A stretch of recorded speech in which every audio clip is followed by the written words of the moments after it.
Okay. All right, everybody watch your language.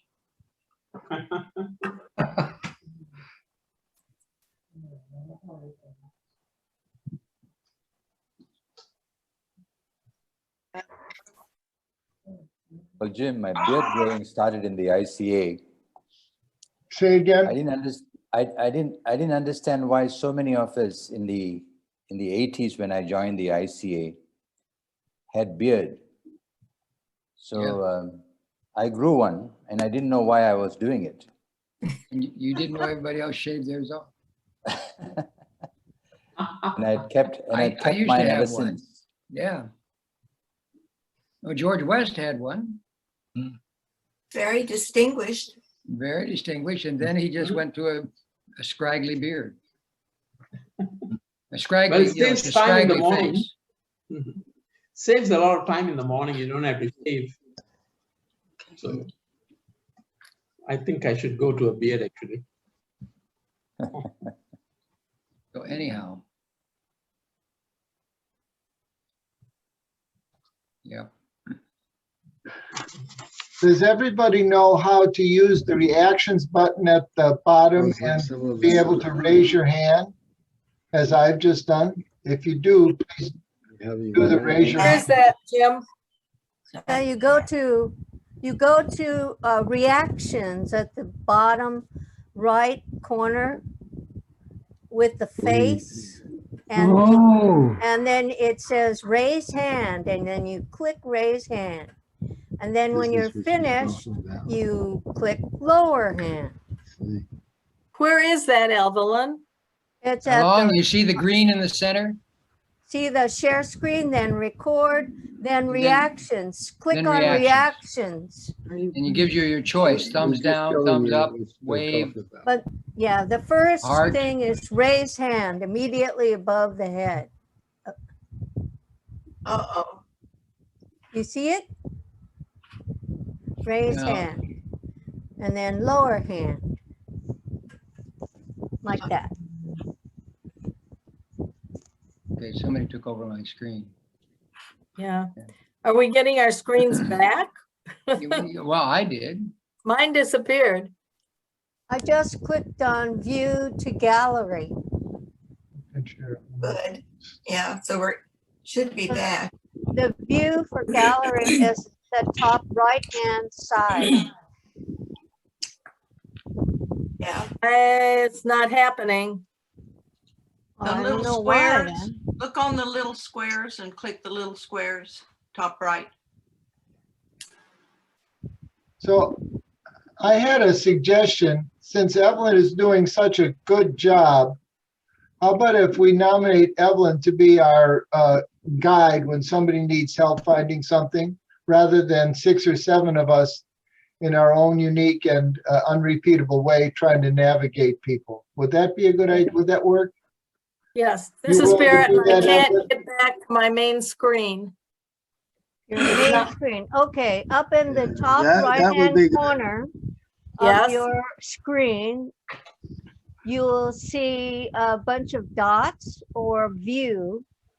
You click on don't. the view. Okay, click on that far top right hand corner. I have an do you X and only a have square on my right-hand corner.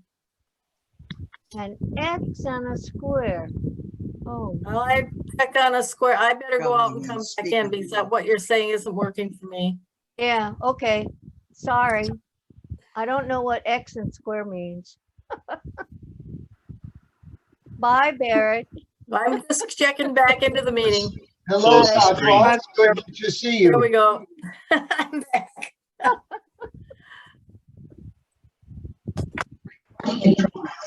I was hoping that Joe Thomas would join us, but we'll see. He knows about it.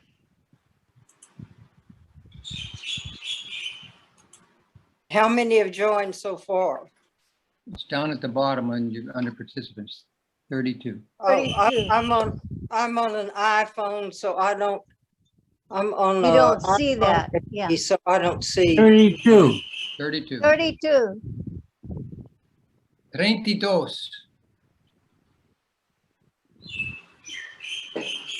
And a couple of people have someone with them. So did you count that? Oh, that's true. We have some twosomes. Yeah, Paul, Noah, and Frank Knudsen are a twosome. And David and Ellie Rebstock are a twosome. And Jill and someone else is a twosome. Alan. And Alan, Brad, Brad and Hank are. The from name is Luigi. Are twosome. Luigi, okay, welcome. Luigi, you were in Cleveland for a while, weren't you? I saw that. You do click on participants and just search that right there. Pirate name. Luigi, you were in Cleveland, weren't you? I remember you. When people are Hi, joining. Brad and Hank. Nice to have you. This is Joyce. You turn your volume on and say, you're muted, you're not muted. Hi, Joyce. Thanks for inviting us. Yeah, good to have you. That's Brad and Hank Cleaver. They're also from Minneapolis. They're from Mayflower UCC Church, where we go. Oh, wonderful. Actually, we're both in Rochester, Minnesota right now. Brad is living with us in our home. Oh, yes. Okay, Cool. good.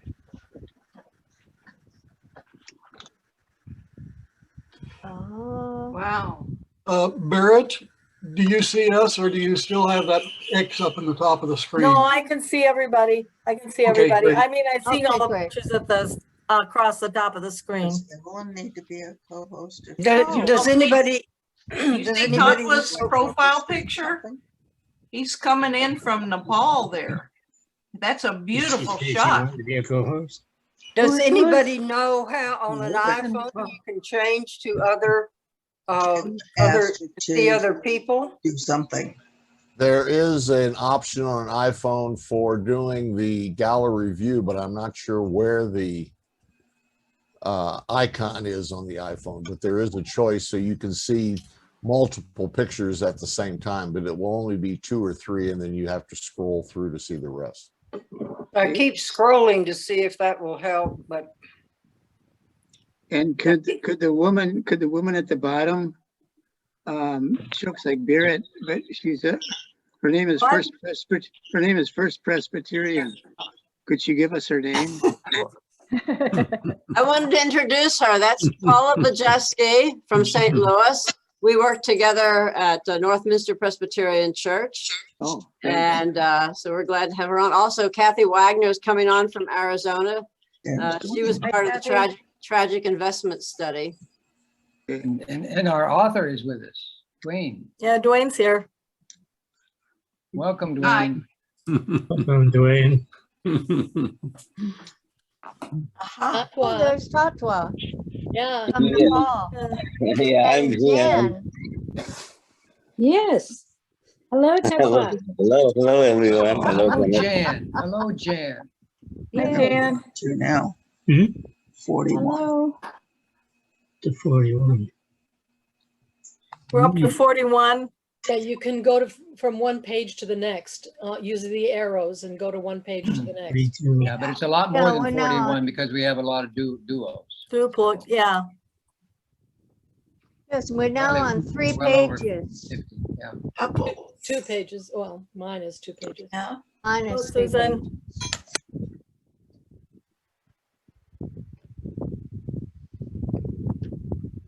Oh, there's Sunny Walker. Hi, Sonny. I made it. Yay. Yes. Hi. Welcome, Al- Ballards.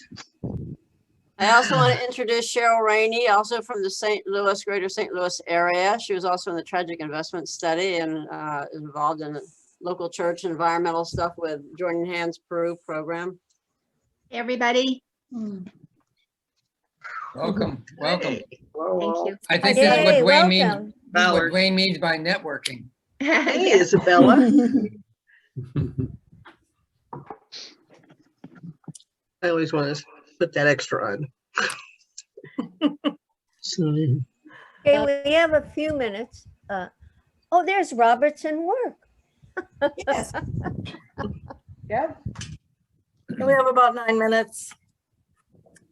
Well, it's been many years since I saw you in Nepal. They're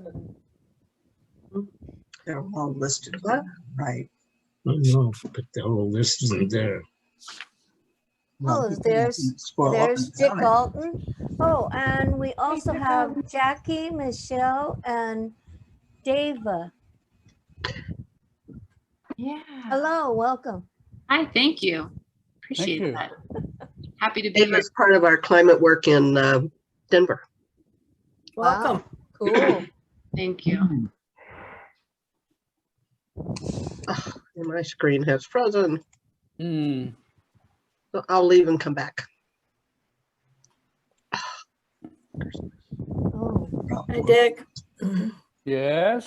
Where is Rob Wood? He was Right down the there. line a ways here. He's wearing that blue shirt.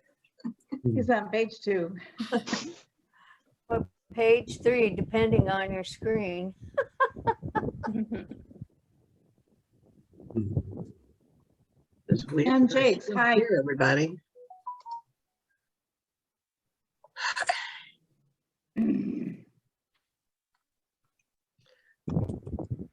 Hi, Reb Stocks. I thought someone named Jean said hi, everybody, but I don't see her. It was me, Ah, Nice. okay. I think. Oh, great. Oh, there's Jack and Louise Ballard.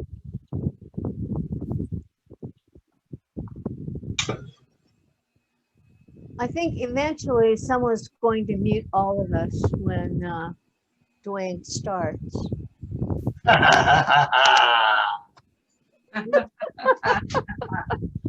So if you really need something, you type in the chat, which is at the bottom of the page to the left of the greens share screen, you have a chat. You click on the chat and you type whatever question or need you have in the chat while Duane is talking. Yes, we will be asking folks if you have comments or questions, go ahead and put them in the chat as we go on. Oops, I wanted to leave a message for Jim. I called 623-363-327. Does anybody know where the chat is in the iPhone?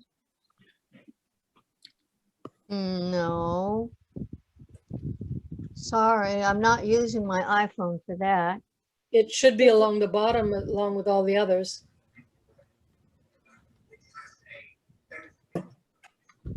I have an Apple product. It's 3 on my iPad. It's 3 little dots.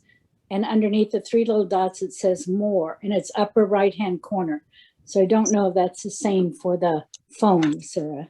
That you could check Well, it. I don't see it right now, but I might. I have seen dots once upon a time. Sarah Buss, this is Jim Weigel. On my iPhone, across the bottom of the screen, there are 1, 2, 3, 4, 5 little things. The one on the right says more and has 3 dots. And when I touch on the more, I get security and I get chat. And if I click I'm not chat, finding the dots. Oh. what do you have at the bottom of your screen, Sarah? All I have is pictures of 4 participants. So she must Do you have anything down lower?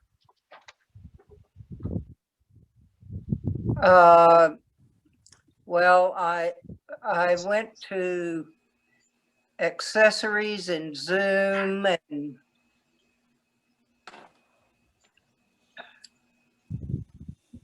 Yeah, I don't know. but I don't know the that answer. kind of took me out of it. Do you have a telephone number for Tim Cook? He's the president of Apple. He should know. Yeah. Well, but I can't open my contacts while I'm on Zoom. Oh. Otherwise, I'd phone him. Okay.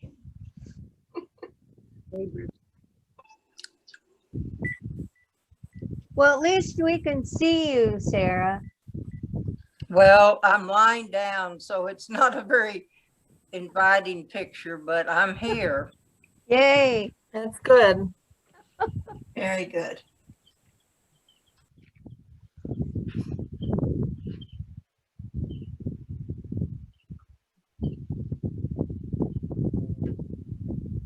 David, Yes. this is Ann.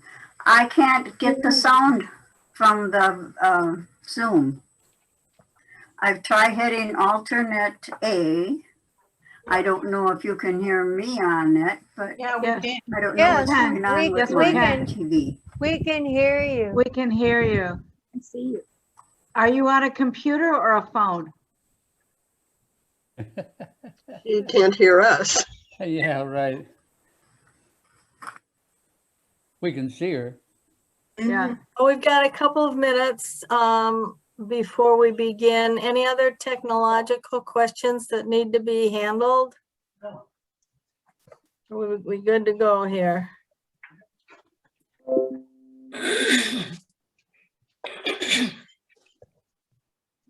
And do you hear me?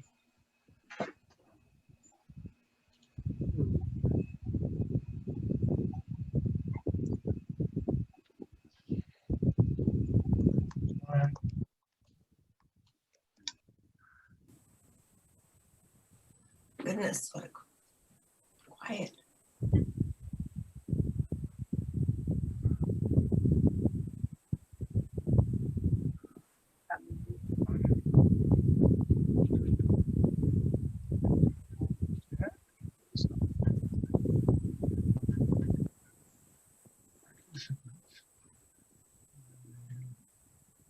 I'm going to put everyone on mute and get us started.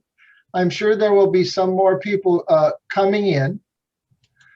I just want to say thank you, everyone, for joining us. There are 36 of us who have been studying this book, Choosing Earth. And we've just finished the first two sections, and next week we move into the third section. And the author, Duane Elgin, offered to join us for a session. And I've asked, and we'll be doing two things. First, Beret is going to introduce Duane Elgin. He'll talk for a while. And might be some questions and things. Then we'll shift and have a focused conversation, and Larry Philbrook is going to facilitate that. And then at the end, for those of you still on, I'm going to explain our homework assignment for next week's study to those of you who are part of the study. So Beret, I think if you unmute yourself, you can go ahead and introduce Duane. Okay.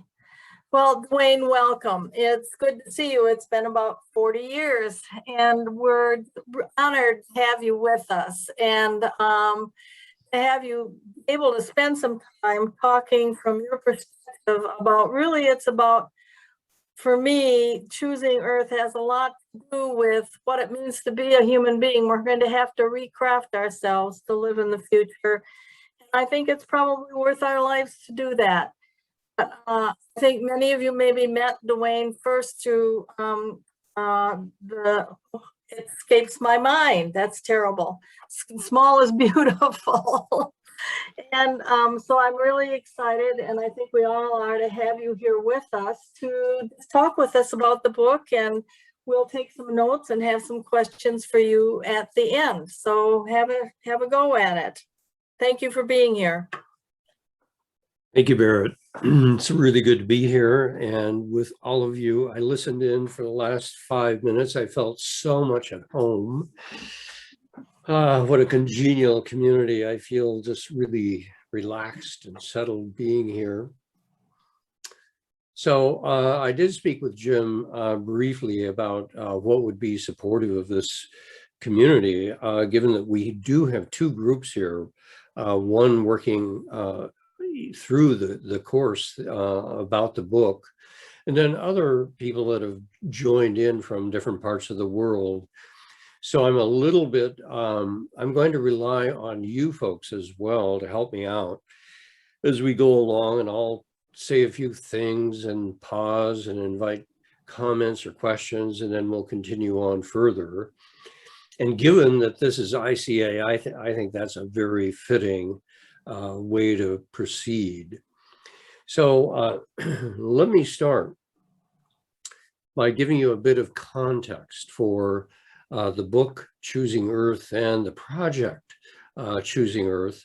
This project has been underway now for about 3 years, a little over 3 years actually. But the origins of it go back a half century to the early 1970s. And at that time, I was working on a presidential commission in Washington, D.C., looking at the deep future, looking from 1970 to the year 2000. And that's when I first really began to get immersed in futures research.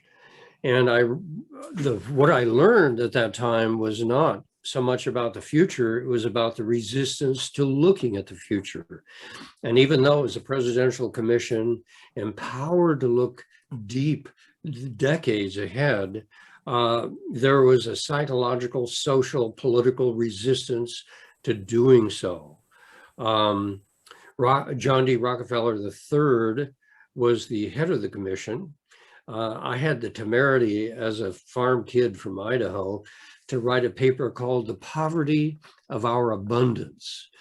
And they wanted to fire me after getting that position paper from me. And so that was my first kind of introduction to real politics, Washington, D.C. style. And after that, I then began working with the think tank, the Stanford Research Institute, the second largest think tank in the country, perhaps in the world. And I was doing futures research with the think tank and with the National Science Foundation, the President's Science Advisor, and so on, major institutions wanting to look deep into the future, typically 20, 30 years ahead. And that was my further introduction into futures research and the kind of world that we were facing. And for example, in 1975, we were doing a study for the National Science Foundation and the President's Science Advisor. And I had a meeting back in Washington with the Energy Department. And at that meeting, a man there said, you know, if we look far into the future, one trend that comes up is CO2 in the atmosphere. And he said, 40 or 50 years from now, if this keeps going as it is, we're going to be in deep trouble. But he said, you know, that's 40 or 50 years. That's plenty of time for politics to grab a hold of our situation and move us into a more safe zone with respect to climate change and CO2 buildup in the atmosphere. So I've been remembering that conversation decade by decade by decade. And no, in fact, we have not stepped up to the challenge. And that's a further part of my education in looking at the future. Whether or not I should expect us now, having some knowledge about the further future, whether we're going to step up to the challenges that we face. Now, I'm almost 80, so I'm in a position now to say things I wouldn't have said it some decades earlier. But let me also mention, when I was working at the think tank, the Stanford Research Institute, they began the very first research into parapsychology when I was there. And they ended up with 4 people for the first 3 years when it was funded by NASA. They ended up with 4 people that we were working with to explore the intuitive capacities of people. And I was one of those 4, as it turned out. And I had then, in addition to my futures research duties, 3 years before it was taken over by the CIA and went secret, 3 years in which to be a participant in a wide range of studies about the intuitive capacities that we all have, not just me, all of us have. And I learned a tremendous amount about the nature of who we are as human beings. Are we just these disembodied heads that think about things, or do we have deeper capacities that reach out into the universe, feel about things, know about things that go beyond our mental faculties? And indeed, that's exactly what I learned and we learned. We can develop a literacy of consciousness, as I like to say, and everyone can acquire that literacy of consciousness. And my sense is that the ICA community in particular is sympathetic to those kinds of capacities. So my work in future studies then extends back truly a half century. And in the last 3 years, I've then been saying, golly, it looks like we have big challenges ahead. Can we now begin to look into the further future, a half century ahead to the year 2070, starting in 2020 to the year 2070? And I got a grant to begin doing that work. And it's been stunning to see what is developing for humanity. We're in big trouble, basically, as a species. The whole planet is in big trouble. And I don't say that to be pessimistic or doom and gloom. It's rather to be realistic. And how can we step up to the challenges that we face? So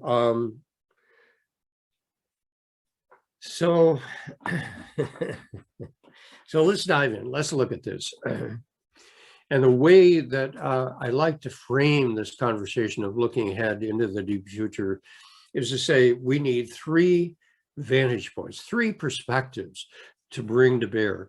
Very simple. We need to look wide, we need to look deep, and we need to look long. Let me explain what I mean by that.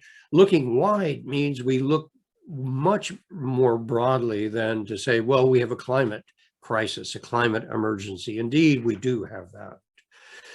But if we only look at the climate crisis, if we say it's too much CO2 in the atmosphere, then the question is, well, how do we bring CO2 levels down? Well, that means, well, we need renewable energy and solar panels and electric cars and so on. And those material changes will then solve the problem. But the reality is, the problem is much wider than that.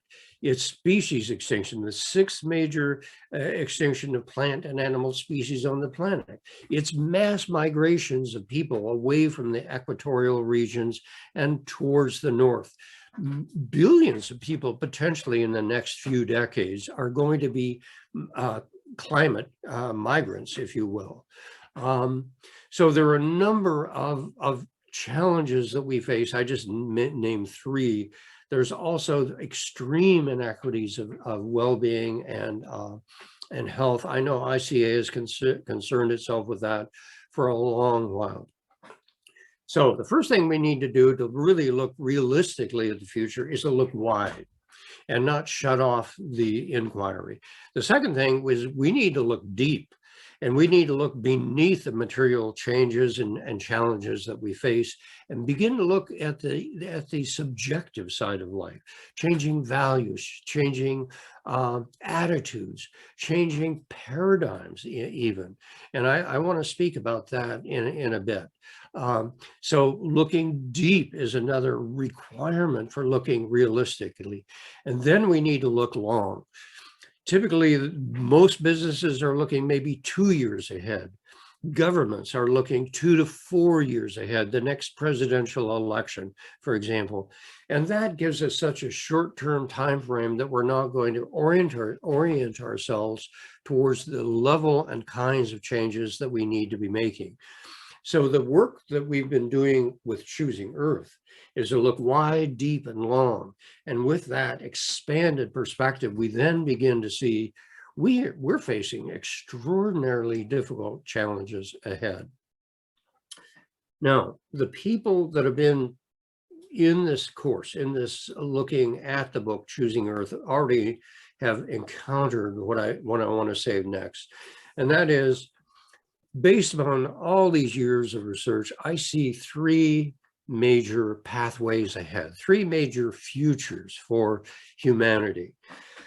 And these are futures that are just going to continue into the far future, I think, 3 pathways. And so they have a lot of momentum behind them. The first pathway is one of breakdown and collapse. And with that begins, actually, let me mention all 3 and then go back to the common characteristics they all share. So the first is breakdown and collapse for the entire planet. The second is an authoritarian future empowered with artificial intelligence and biotechnologies as well. So an authoritarian future is number 2. The third future is that of great transition, and that's the one that I prefer, the one that we've developed most fully in the book Choosing Earth. But we're in a race right now between these 3 futures. Breakdown and collapse is very likely, given the magnitude of climate change, species extinction, resource depletion, such as water and so on. The prospects for breakdown and collapse are very real, and they're very immediate. They can come up in the next 10 years or so. That whole dynamic can begin to unfold. The second future of an authoritarian world, empowered with artificial intelligence and biotechnologies and such, that's already underway. We can see that profoundly in China. And if we had the time, we could look at Chinese culture and how the politics in China are creating this extreme level of control over the body politic there, with more than 1 billion people. Now that same capacity is now being developed, not only in China, but also in Russia, to some extent in India and other countries, in Indonesia, for example. So an authoritarian future is also highly likely in my estimation. The third future, that of great transition, shares the same dynamics that the first 2 futures have, and that is we're going into a time of breakdown, in my estimation, and with the potential of deep collapse and great sorrow. So I think all futures share that dynamic. The 2020s I've described as a time of great unraveling. We're already seeing the great unraveling in politics, in the beginnings of breakdown in economies around the world, and so on. So we're beginning to see a time of unraveling. The 2030s I see as a time of great fall. If things unravel, well, then they can't hold together. If they can't hold together, they collapse, they fall. And so my great fear, but yet great anticipation, is that by the 2030s, we're going to be in free fall in many respects as a planetary civilization. And if we fall, we're going to hit the ground hard. And that then brings a time of great sorrow. Great sorrow does not have to be entirely negative. It can be a time of awakening.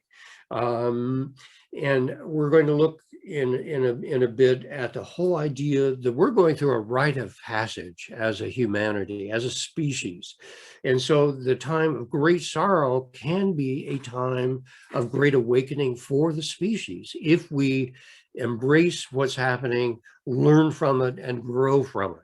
If we pull back from the extraordinary trauma I think we're going to experience as a species. If we pull back and surrender to one path or another, it might be to the authoritarian mindset and world, or it might be just a surrender and say, well, there's nothing I can do about this. And then it's a world of breakdown and collapse. So the future ahead does not look bright. And I'm sorry for that. It's not what I would prefer. It's not what I've worked for the last half century. I wrote the book in the early 1970s. I began the book Voluntary Simplicity. And the reason for writing that book is to cope with the kinds of circumstances that are arising right now. To say, if we moderate our consumption, if we choose to live more simply and sustainably, we can move through these difficult times that we can anticipate, and do so with a degree of maturity and opportunity and promise. We haven't done that. And so it's been with great reluctance, I finally, and very reluctantly myself, come to the kind of future I just described to you. I had great resistance, I still do, to looking ahead and seeing these dramatic changes ahead. But nonetheless, if we're going to look realistically, if we're going to look wide, deep, and long, that's the kind of future that appears to be unfolding now, and it appears to be foundational to our rite of passage as a species, as we try to move through these difficult transitions and into a new level of community, maturity, and collective possibility. So that sets the stage for our conversation. And let me pause right there and invite any comments, questions, or such to help orient as we go ahead into the further part of the hour. Please. Whoever is, Beret, yes, you're facilitating the conversation. Please give me a hand here.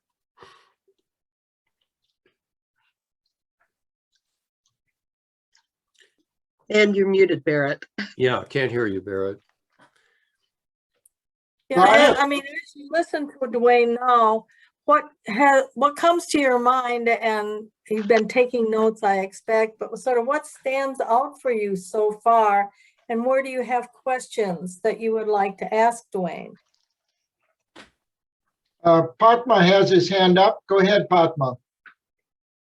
First of all, I want to thank you, Duane, for coming out here and also for your good work that you've been doing.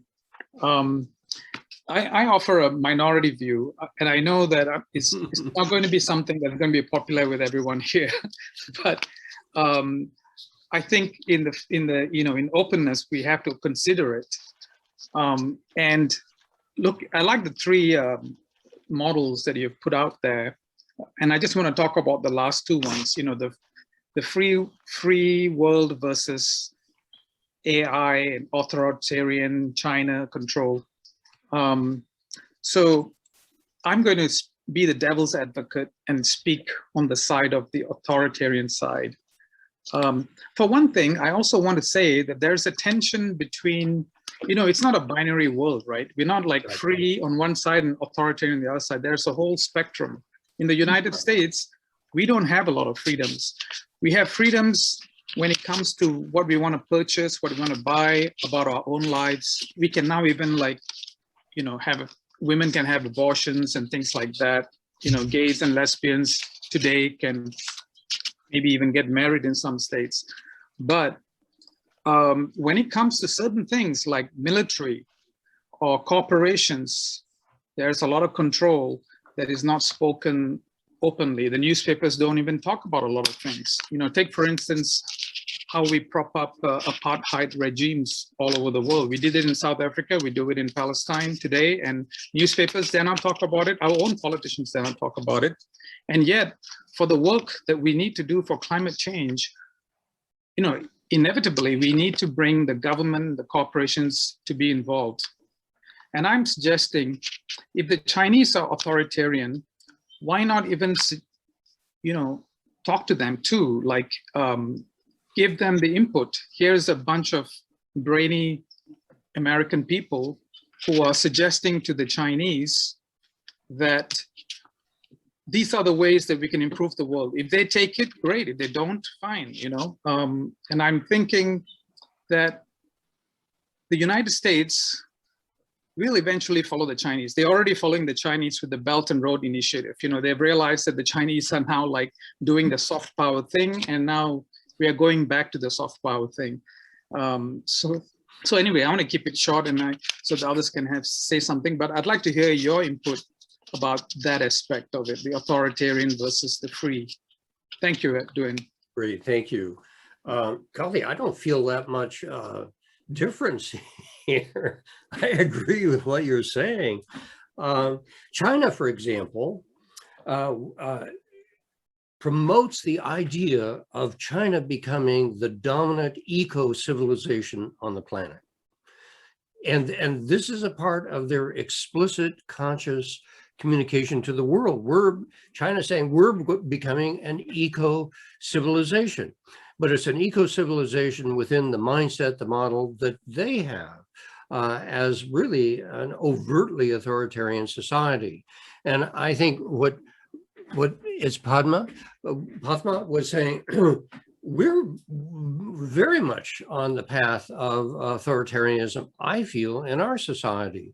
There's a very strong element supporting that, and I don't think it's going to go away anytime soon. And as we experience increasing breakdown as a society, I think it's very likely that we're going to have elements, if not or pockets of authoritarian social structures in our society.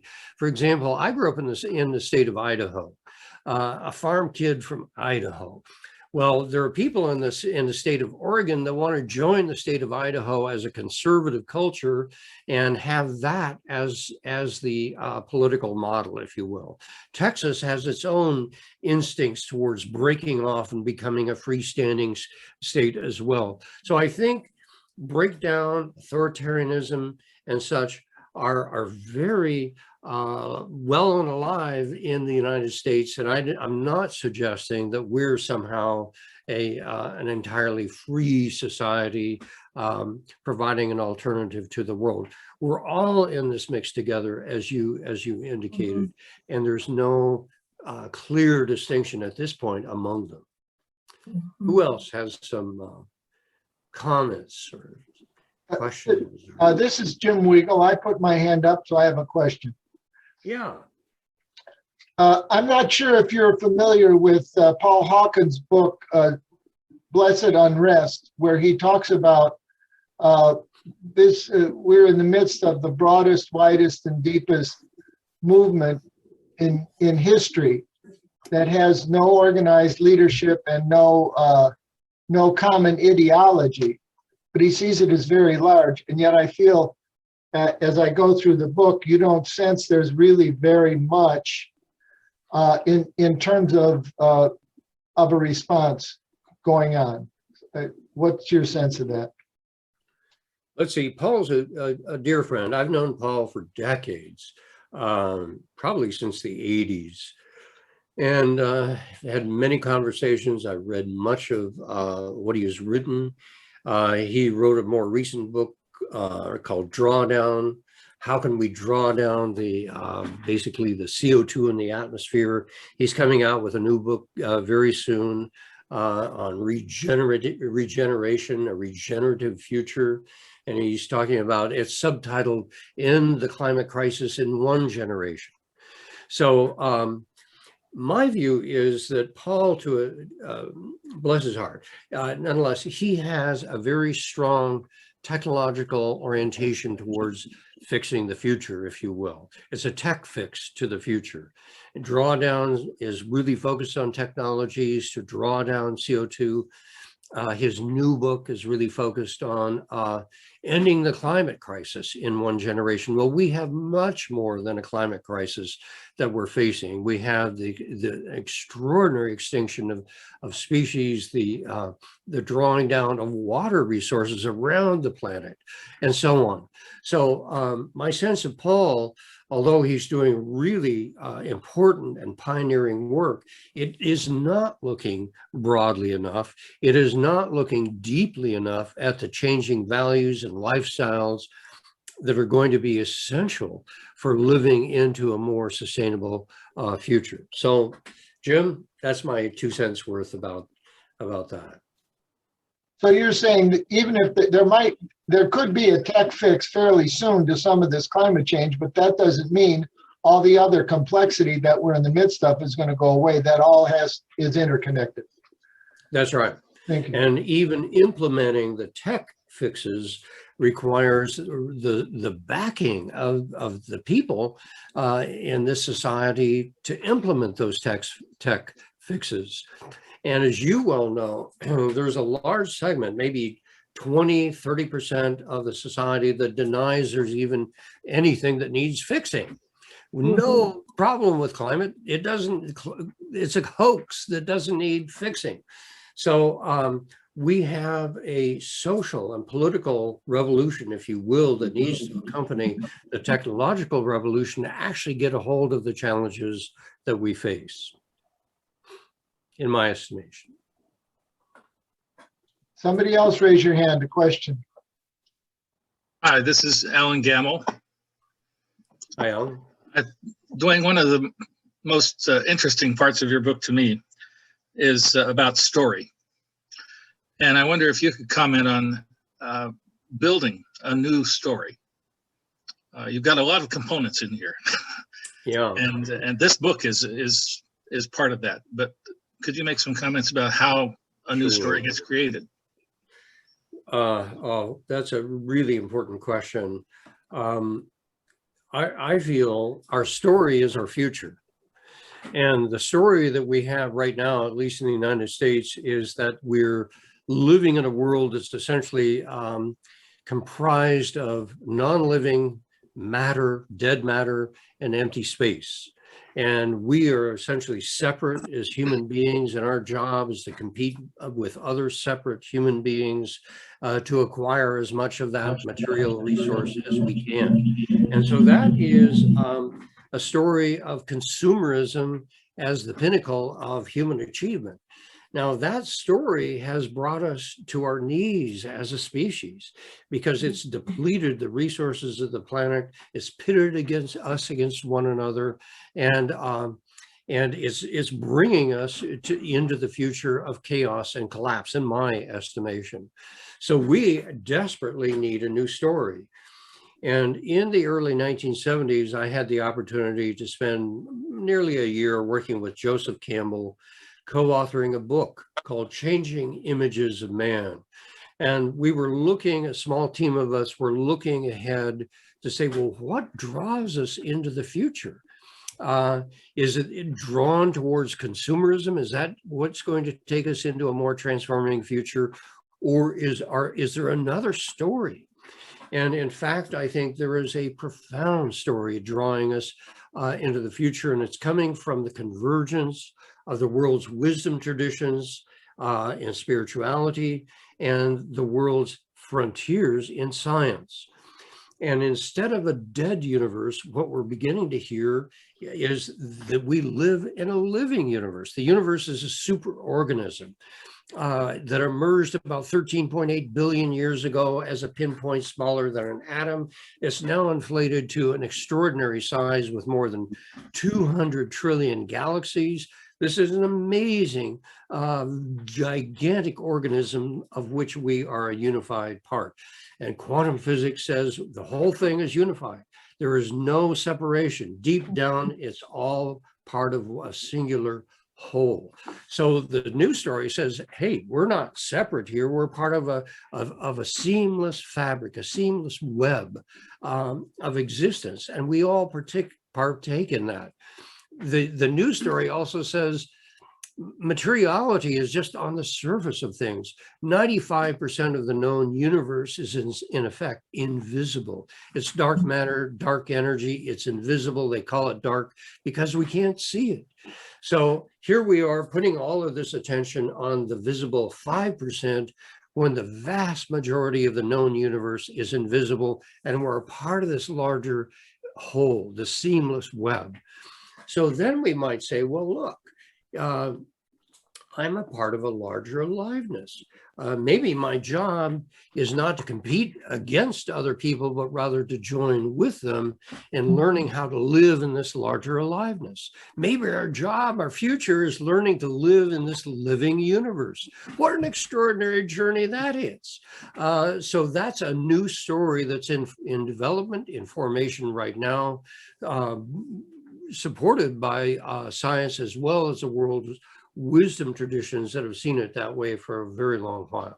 So we are changing our story right now. And in many ways, we're between stories, because the old story of consumerism and materialism is seen to be shallow and really creating many of the challenges that we face. And the new story that I just mentioned is only emerging. So we're at this one of these pivot points in history when we are between stories. Now, that's both a dangerous time and a very opportune time, because it means that you can put into the consideration for the humans new stories, and they are not going to be just brushed off by the old story. So this is a very important and a very generative time for humanity to create and to discover the new story that will carry us into the far future. Thanks for the question. Joyce Bonifield has a hand up. Joyce Bonifield and Dharma Lingam were the next two. Hi. In my lifetime, let me get the hand up. In my lifetime, the population of our Earth has more than tripled. And I'm wondering what thoughts you have about how we come at that.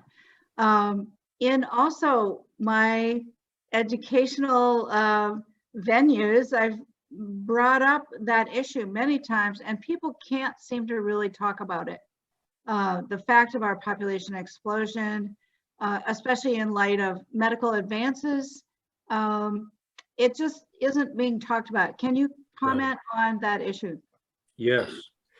Boy, this is tough.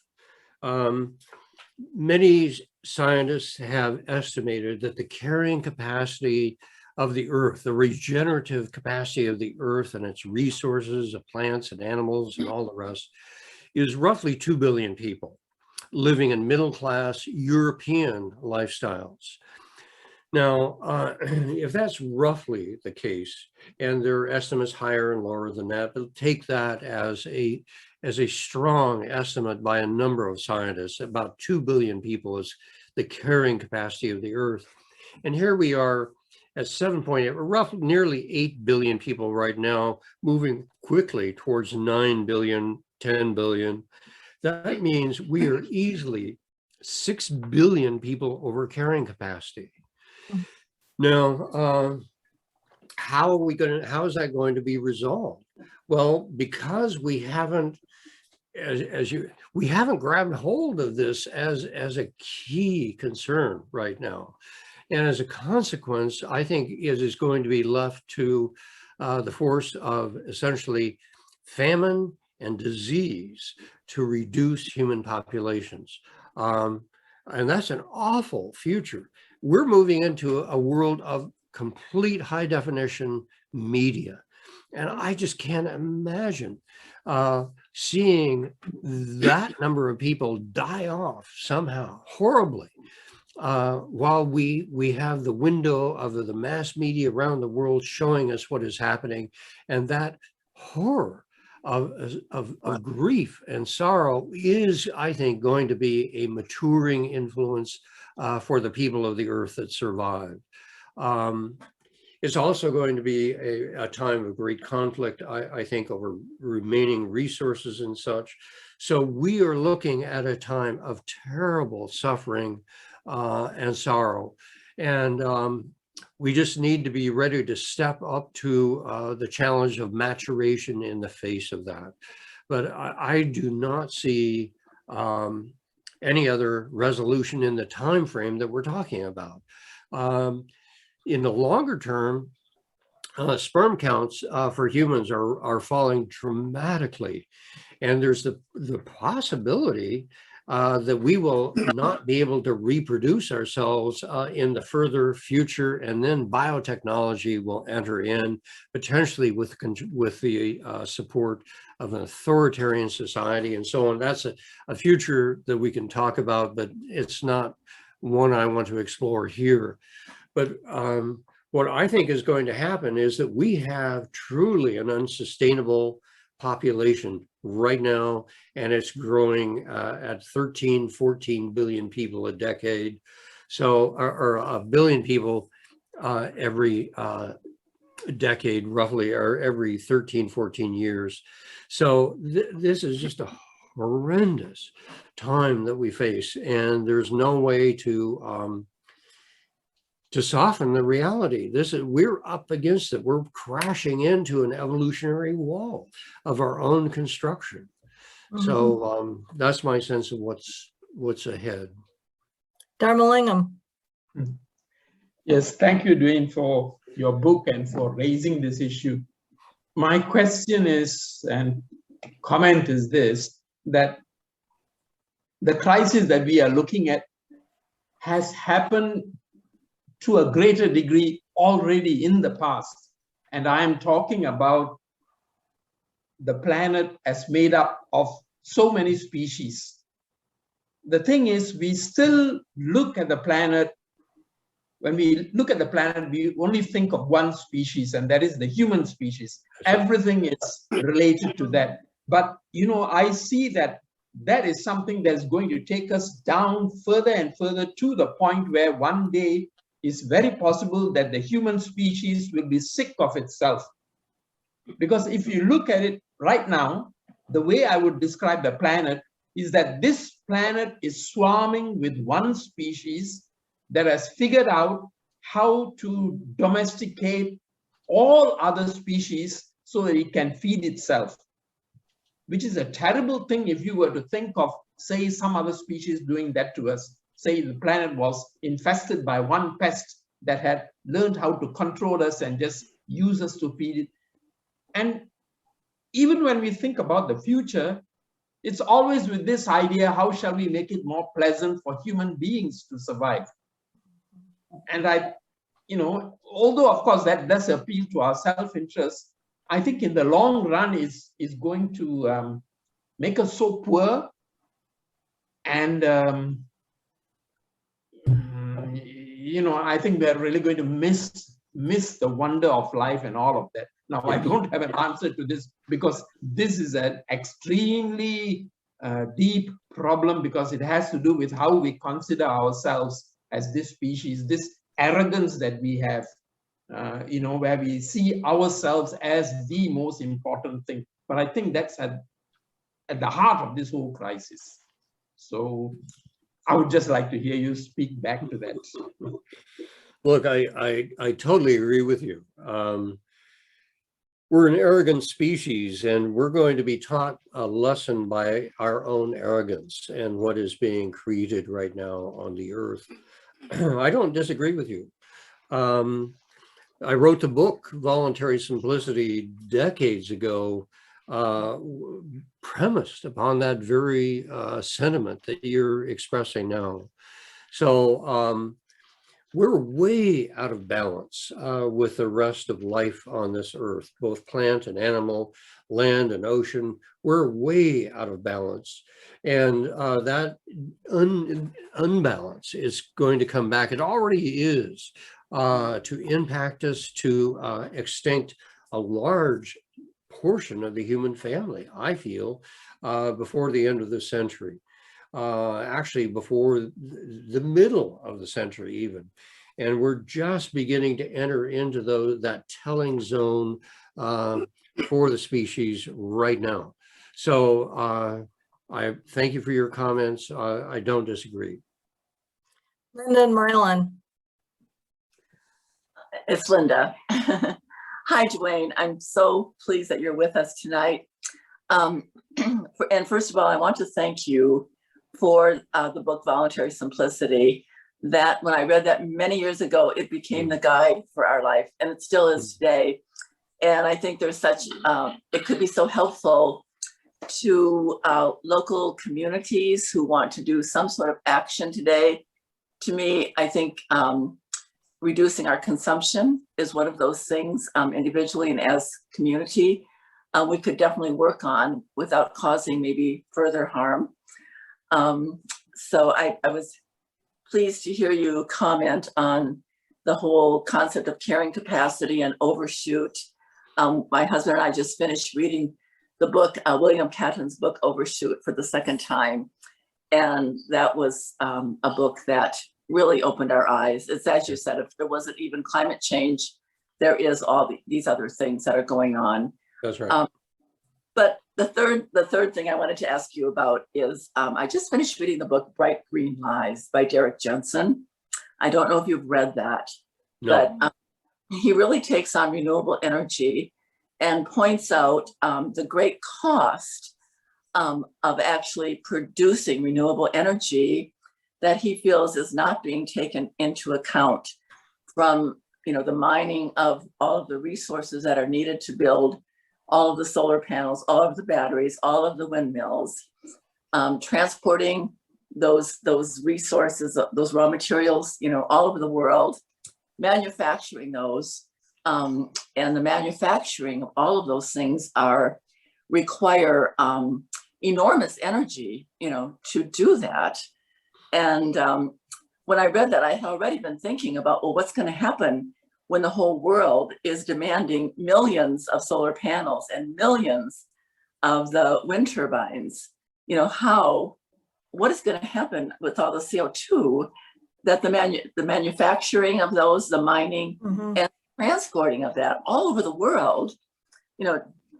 And I don't know, I wish you had read that book. I'd love to hear how you would feel about that, because to me it made a lot of sense. Yes, it does. That same analysis and assessment is coming up from different sources. Even though I haven't read that book, it's not unfamiliar to me, and I agree with it. I don't know to what extent it's an absolute limit or a relative one, and to what extent it's going to squeeze us, but I think it's going to squeeze us hard. And we assume tech fix is going to be there on and on, again and again. The people I speak with every day virtually tend to fall back on, well, technology has been our savior every step of the way in the past. It will surely save us in the future. And I say, no, I do not think so, for some of the very reasons that you just brought up. And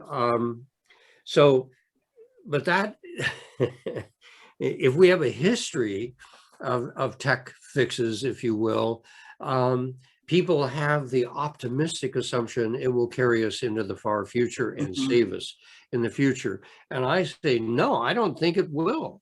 And even if that is handled to some extent, there are other elements to this that we've been discussing already that then begin to further squeeze on us, like water. If we look at water supplies around the earth and the depletion of aquifers in India, in Central America, in the US, and so on, we're running out of water. And so the crunch time is coming. Well, in many ways it's already here, but it's coming even further, radically much further. So I think it's very much in alignment with the kind of concerns that you just raised. So what do you think then? Thank you so much for that. So what do you think then that, I mean, should we be promoting renewable energy or not? You know, I'm really conflicted because I'm working with local groups in our community, and I really don't know what to do anymore after reading that. And by the way, that book is so thoroughly researched, you would be amazed. All of the costs that he delineates for every single procedure that's done, and it's just kind of mind-blowing. Yeah, there are no easy answers, no easy solutions. And I do think we really, really need to be working on renewable sources of energy. Let's say wind power, solar power, and so on.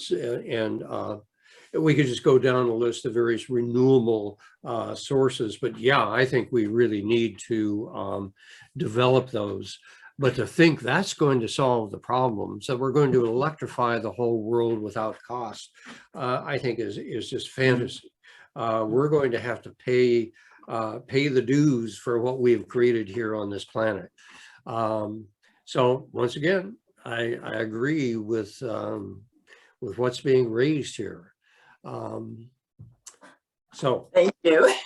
Elfrida, now Jim, time-wise here, we've got several more people that want to comment. What is our time here? Well, I was going to ask Duane, at what point should we give it back to you for what else you might want to talk about? Yeah. Maybe well, golly, these are really important questions and comments. I really affirm everything that's coming up here. Let's take maybe a few more, 2 or 3 more questions and comments, and then I want to share a few things, a few thoughts. Okay. But I'm really appreciating everything that's coming up. So Brad and Hank next. Yeah. Okay. After me. Yes. Well, Elfrida was next. Are you still in line, Elfrida? Mm-hmm.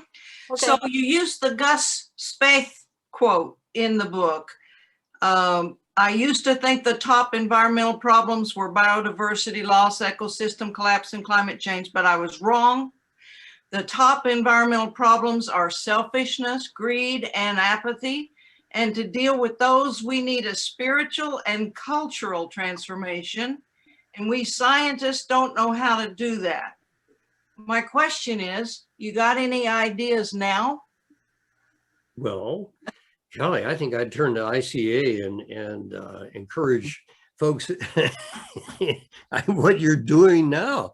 If we need a cultural, spiritual, social revolution, we're not going to get it from the scientists. We're going to get it from the humanists, people like yourselves with some deep grounding in spirituality. That's where it's going to come from. That's what Gus Spaeth had to say. He's a good friend. I so appreciate him over the years. That's why I brought up, we need a new story here. It isn't the story of just reducing consumption, let's say, or just getting more wind power or whatever. It goes way deeper than that. And that's why I say again and again, not only we have to look wide, we have to look deep. And that's why I brought up the new story that's emerging that says we're more than just consumers in a material universe. We are beings of aliveness that are learning how to live in a living universe. Now, if you say, well, look, what I want out of life is to learn how to live in a living universe.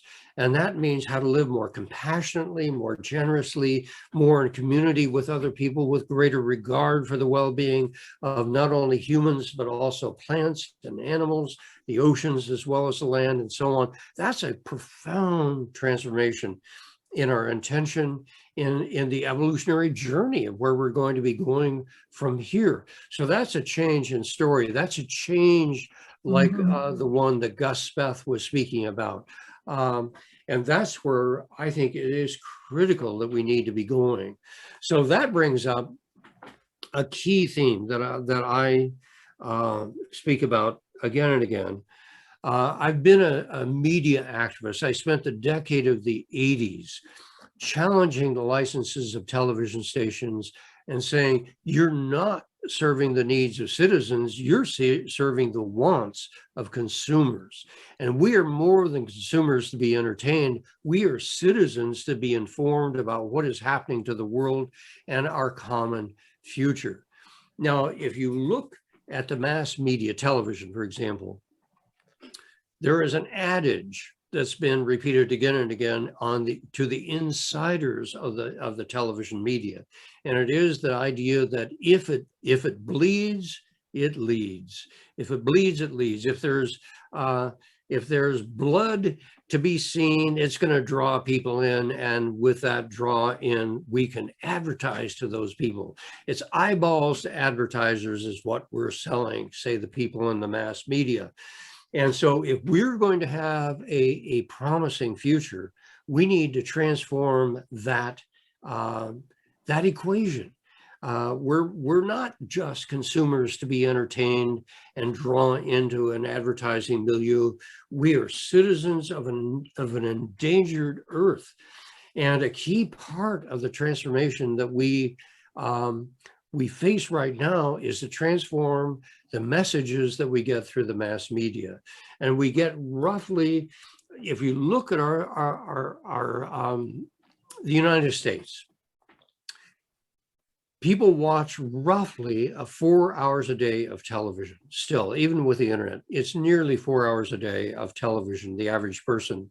And that means as a society, we watch nearly 1 billion person hours each day. 1 billion person hours a day of television. And if the message of television, you are a consumer to be entertained, we're cooked, because we're in this cultural trance of consumerism and serving the needs of advertisers and the profit making of the television industry. So we have to pull out of that and find a new way to tell ourselves new stories about who we are and where we're going as a species. And we could do that very rapidly if we would only take charge of the media, which we own. We own the airwaves, actually, legally. And I've been deep into the law and all of this. But I can say unequivocally, we own the airwaves, and the airwaves are as precious a resource as the water that we drink, the air that we breathe, and so on.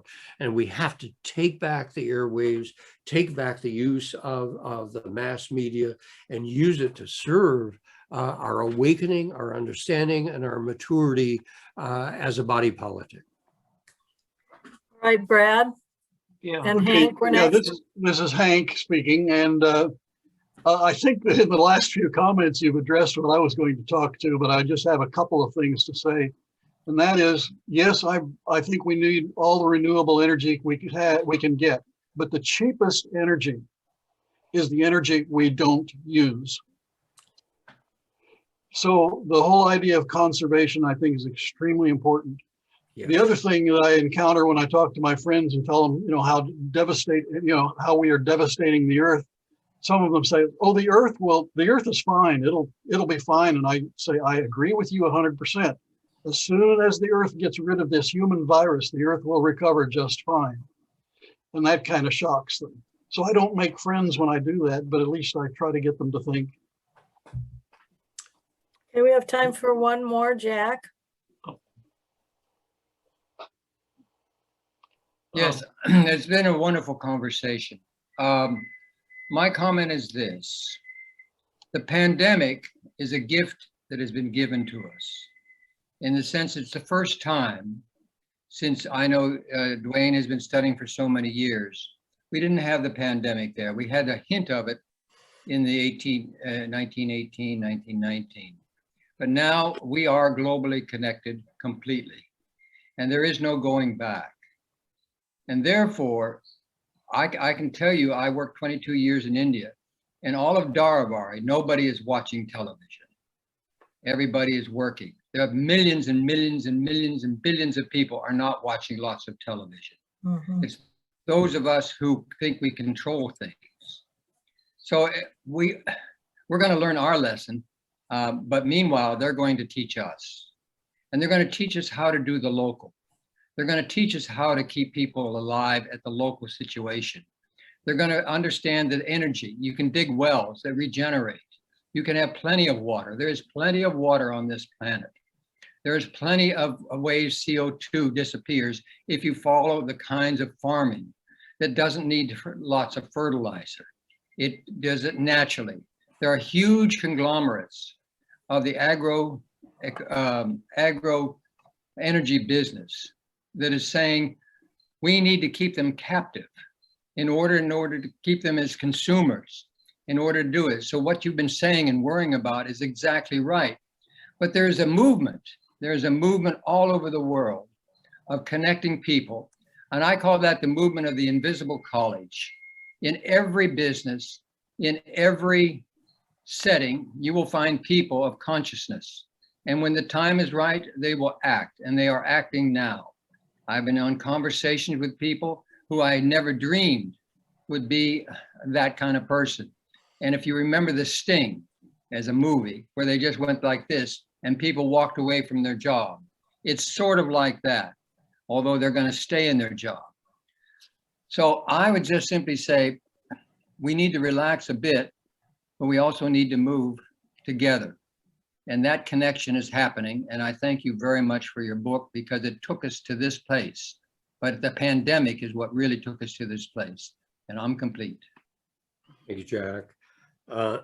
You and I could have a robust conversation about several things that you said. I do appreciate what you're saying about the pandemic. It certainly brought a collective consciousness to the world, knowing we're all in this together, all at the same time, and hearing about the challenges of people around the earth, the challenges of people in less developed countries, in the poorer countries of the world, and their shortfalls in getting the medications that they need, and so on. I must say, I'm less sanguine about people stepping up. I wish that were the case. I want it to be the case. But I think it's when we're faced with dire necessity, then we're going to move. Dire necessity is finally emerging.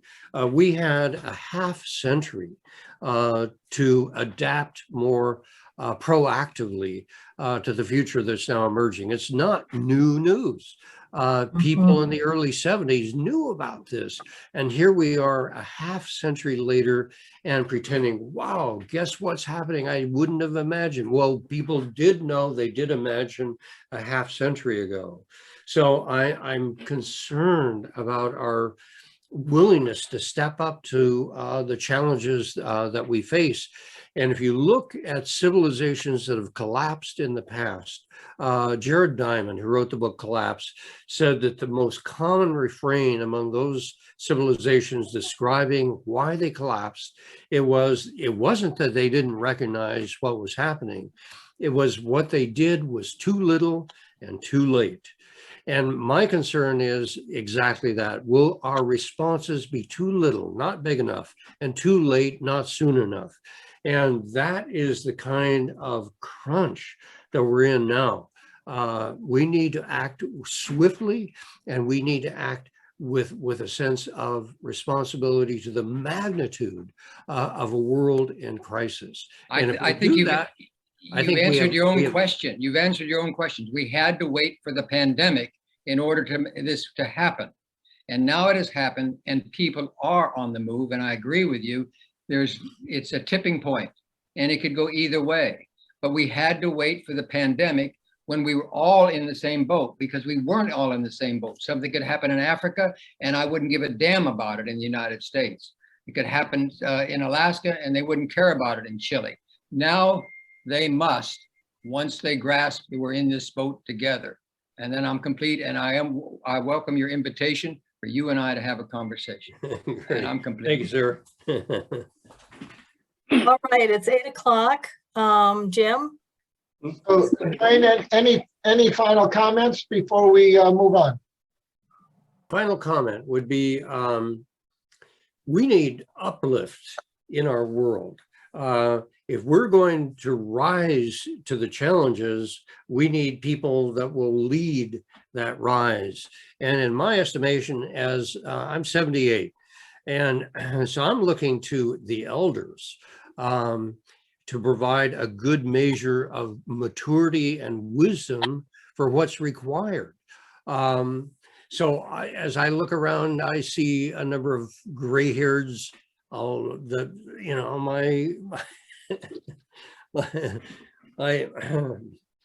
my community here. So what I would say is, and bless your hearts, ICA, for example, as a community, I have such regard for ICA.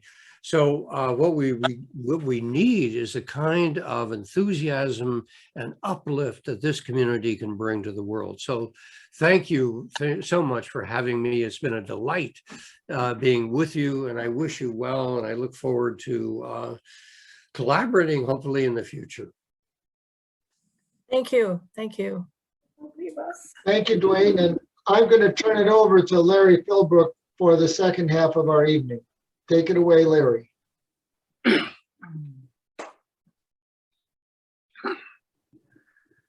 Good evening, everyone, if that's where your time zone is. I'm in Taipei, so mine is in the morning. We want to reflect together a bit about the conversation that we have been a part of. In our work, my work with dialogue, one of the pieces that we are try to do is to include the I, the we, and the you. So what I'd like to do is ask you to just take a minute by yourself to reflect on what you just experienced. And just, if you have a piece of paper or something near you, just take a moment and, sorry, I'm trying to get my computer to agree with what I'm trying to do. There we go. What I'd like you to do is just take a note. What did you hear? Just write down somewhere. What did you hear over the last hour? We've been listening to Duane speak. We've been listening to questions emerge. Just what are some of the things that you heard as you were listening to the conversation?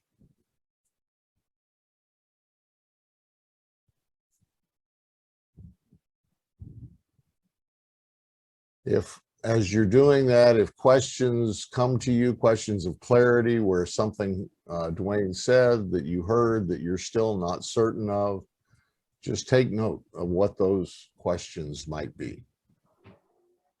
It said selfishness is the big problem. Thank you, Wayne. We're supposed to speak her right. Just right, but if somebody spoke, they spoke. So I'm not disrespecting that they spoke, but at this point, just take some notes for yourself. Got it.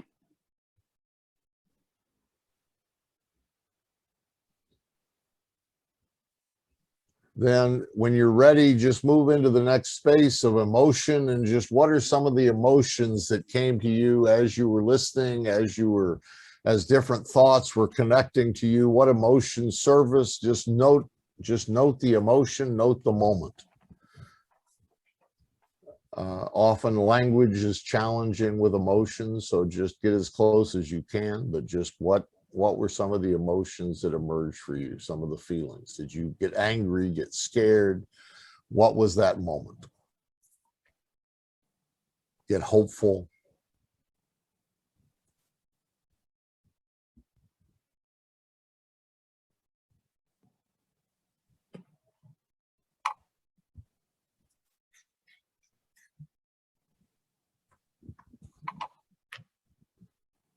Then any memories or connections that this connected to you, just take note.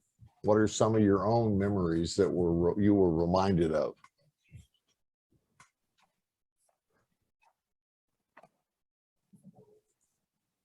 When Jack talked about all the people not watching television, my memory immediately connected to being in a village in India and watching television. Which at that point was the national TV program that was very limited in choices.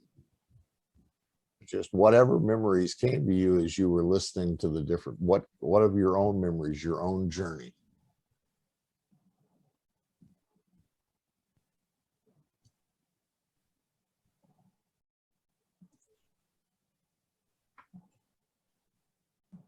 And finally, insights or questions, insights that came to you as you were listening, or questions, challenges perhaps to some of the points that were made, or deep agreements, but just what were some of the questions that emerged for you?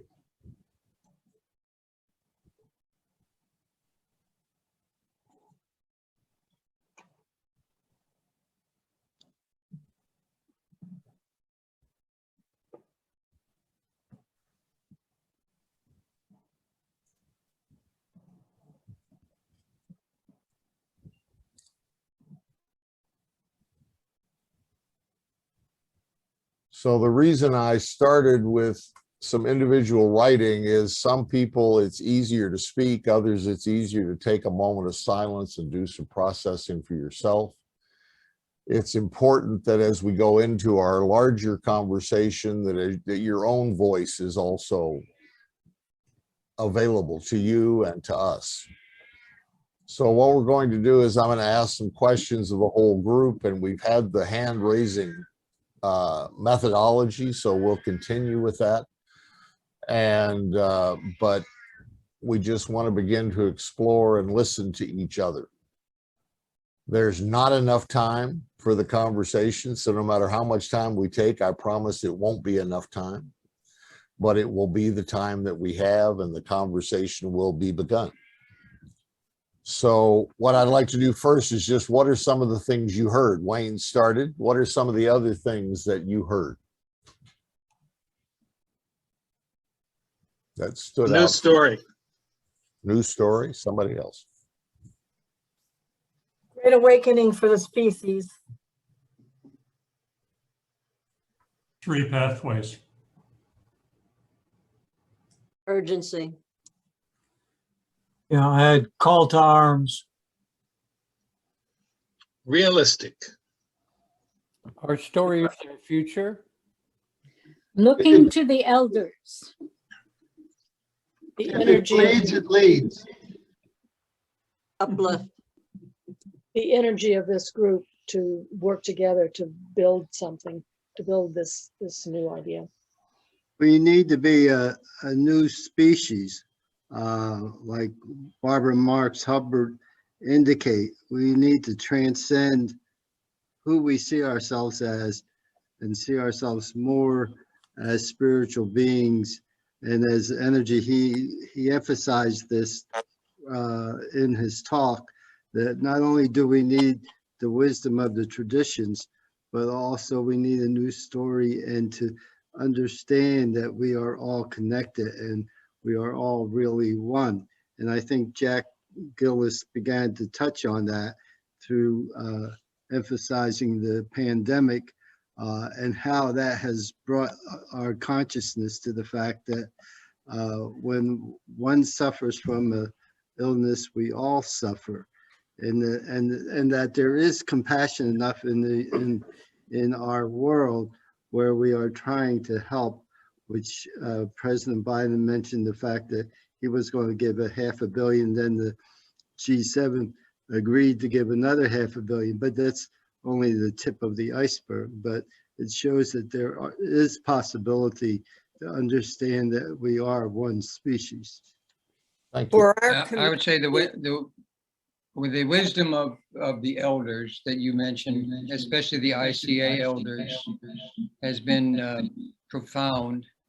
And I would say that there is an ability for the people of us who've worked in the archives to find a way to communicate the wisdom that we've done. And one of our problems is sourcing of financing. And we could need some help in that. Okay, we'll come back to that. Yeah, anyhow. Okay, I'm just going to say that's what struck me is that we have that wisdom. And as far as Larry, people watching television in a village, that's true. But I don't see them carrying their television on their journeys to try and get to a border. I agree. The suffering. Okay. What I'd like to do now is to move into the next space, which is I want to ask if there are any questions of clarity, anything you miss that you still not sure you understood. Now, we'll have a time later for just questions. In other words, what questions were raised for you. At this point, it's more something Duane said that you would like a little more clarity about. So is there anything for anyone that emerged like that you would like to? You heard what he said, but you don't quite understand. You'd like to get more clarity from his perspective. Specifically for this community, what does Duane see that we have to offer here and now and for the future? For instance, at one point in time, we began our life together each day with a daily office. So what would be the daily office, quote unquote, for a global community that we are now and connected in the way we are? And I'm complete. Thank you. Somebody else. I don't know if Duane is here anymore, by the way, but it's good to know the questions of clarity we have. I just had one question. He talked about Indonesia as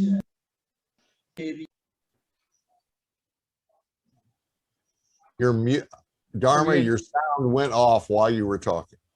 sorry.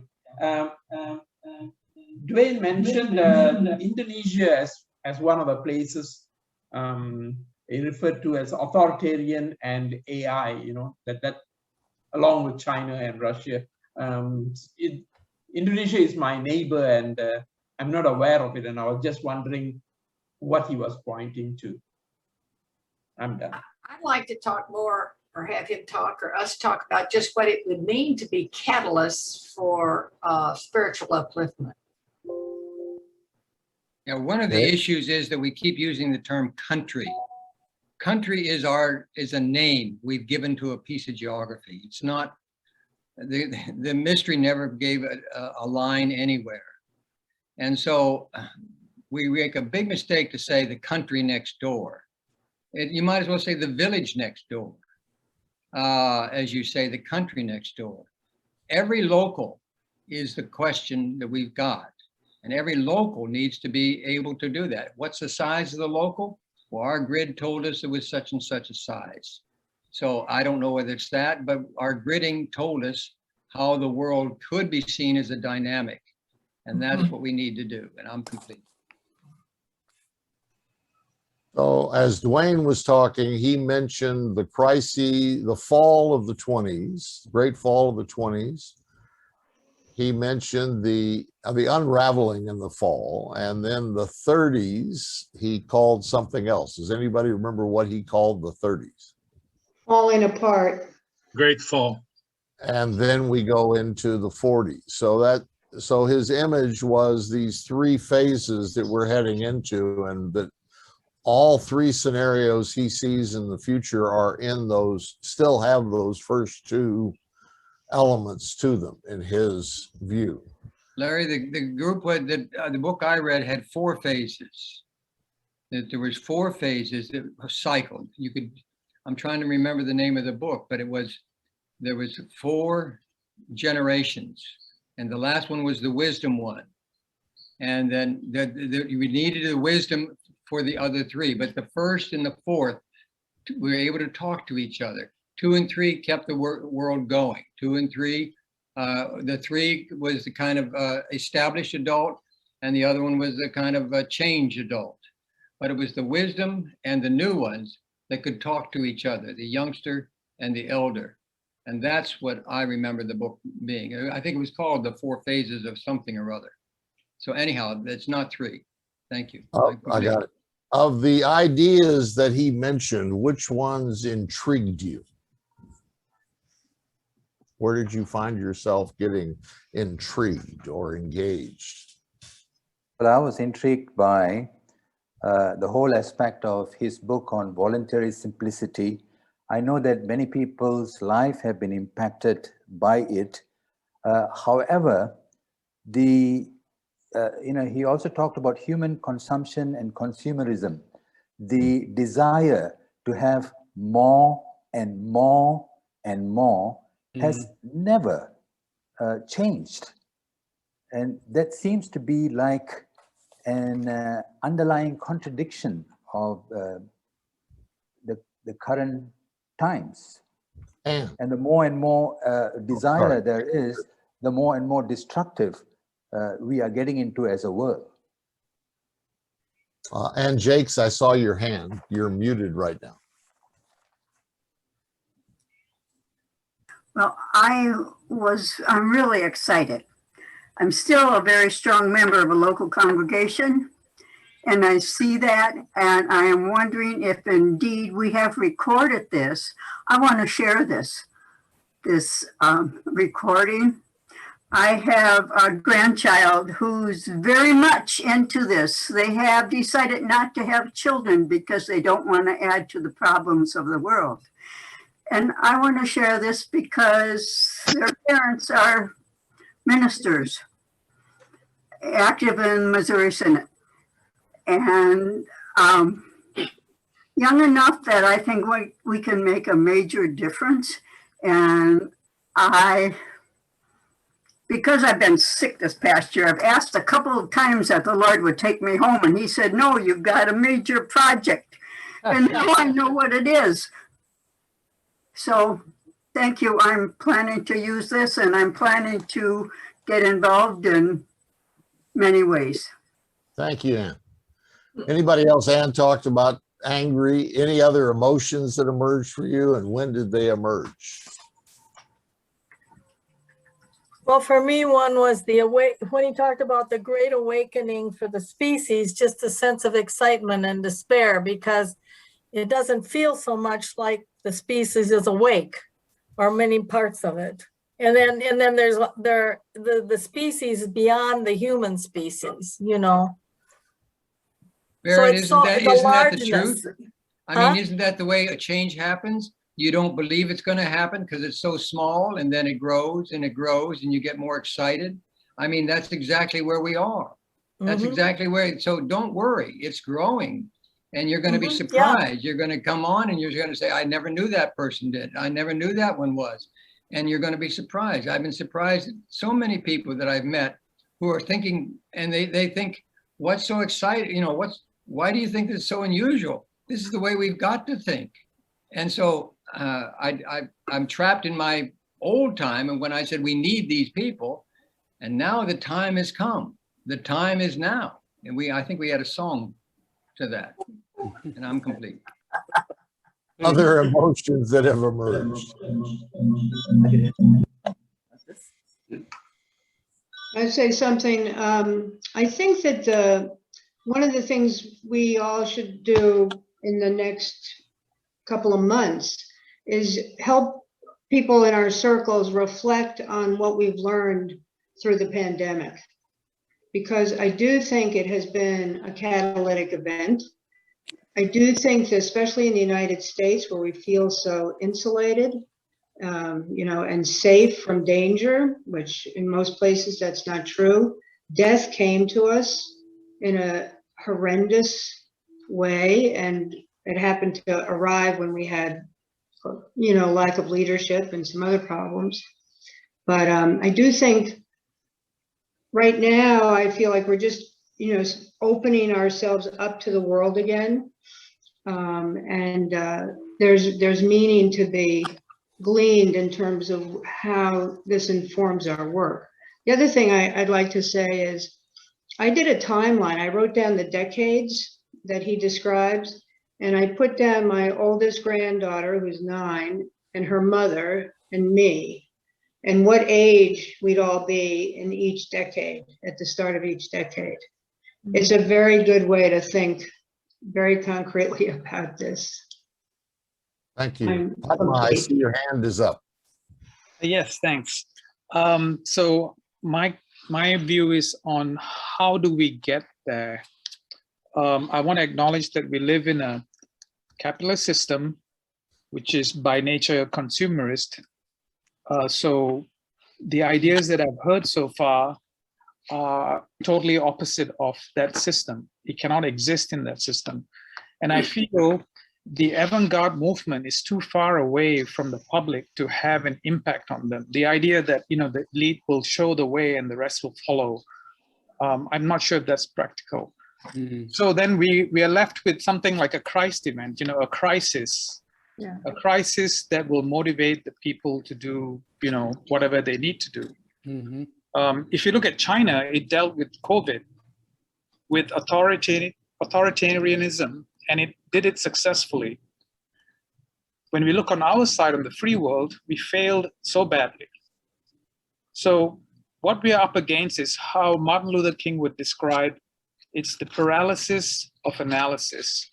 I think we need to have a conversation on authoritarian methods. You know, if climate change, if the EU says we need to stop using coal by 2030, and John Kerry says, no, we can't do that because Congress will not like it. You know, how does authoritarianism come in, and how can we change that sort of mindset where some corporations can push back and derail the very important role that needs to be played right now? Thank you. Check with George Walsh. He knows about this. So I need to check a process question with the group. At this point, I was thinking of breaking into small teams so that everybody else would get a chance to talk who hasn't. But I also don't want to, I also know that this divorces people from some other people. So is it okay if we take a 10-minute time with a small group so you get a chance to share a bit? I will give you questions, but that you get a chance to then come back and share back from that group. Would that be all right? Yes. So I've put into the chat box, I've put questions for your consideration. What I've discovered about breakout rooms in Zoom is when you're broke, you do whatever you're going to do anyway. And so then all we can do is when you come back, we check on what you did. But the questions that I'd like you to consider are individually, and some people have already mentioned this. What did you learn you didn't know before? What are images or mental models did the presentation challenge or change for you? And then collectively, as a group, or as looking at the collective, is there something you would add or challenge? What would it be? In other words, from what he said, we've heard his perspective. Is there something you would add to that perspective, as some of you've already done? And what are the big changes that are called for? What are the implications of the change? And Alan added wide, deep, and long. I think over and over again, this came back into his piece of, are we looking comprehensively? Are we looking from the surface to the spirit? And are we looking not just in futures thinking? No timeline less than 10 years is a serious timeline. So as you're thinking about this, so somebody did not see my question in the chat. That's because I only sent it to Jim. None of the rest of you need to have it. So Jim and I are sitting here very satisfied that everybody has the message, not realizing that nobody had it. So did I get it to everybody that time? No, that time I got it only to some. I'm having an interesting time with my chat here. Okay, so Individual, Jim just put it up too. Okay, good. So now it's up several times. The reason we put it in the chat box is when you break out in your group, the chat box will still be with you. Good. All right, so the groups are about 5 people. Enjoy. I will see you in about 15 minutes.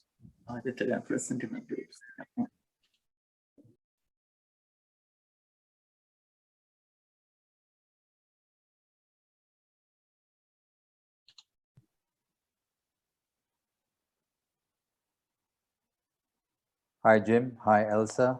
Hi, Wayne.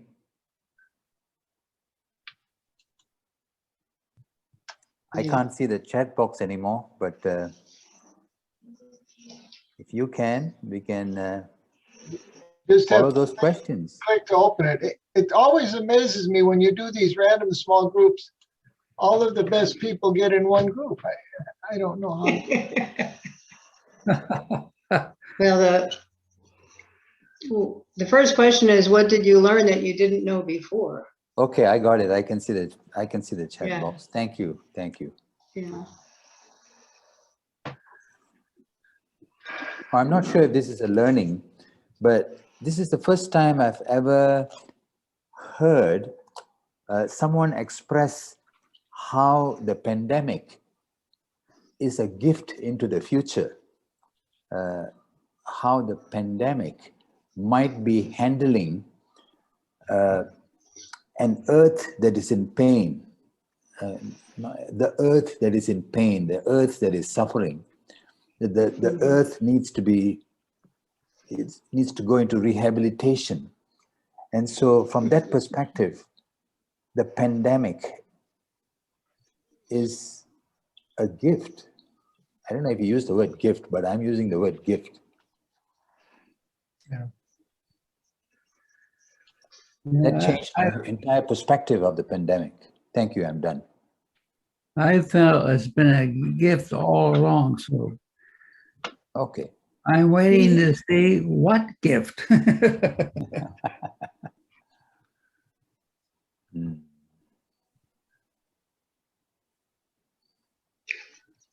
Well, I'm one of the gifts is it forced you to think globally.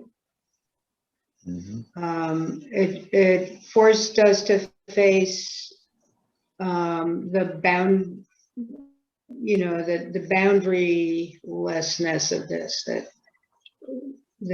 like the wind and the ocean currents, this and other things will come to us. And many countries in Africa have better public health systems than we do.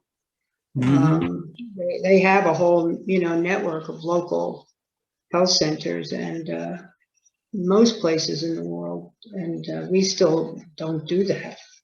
But I do think it's for all of our resistance and wanting and having to think about thinking wide. The pandemic forced us to, and it's a glimpse of the future. You don't have a choice. I'm done.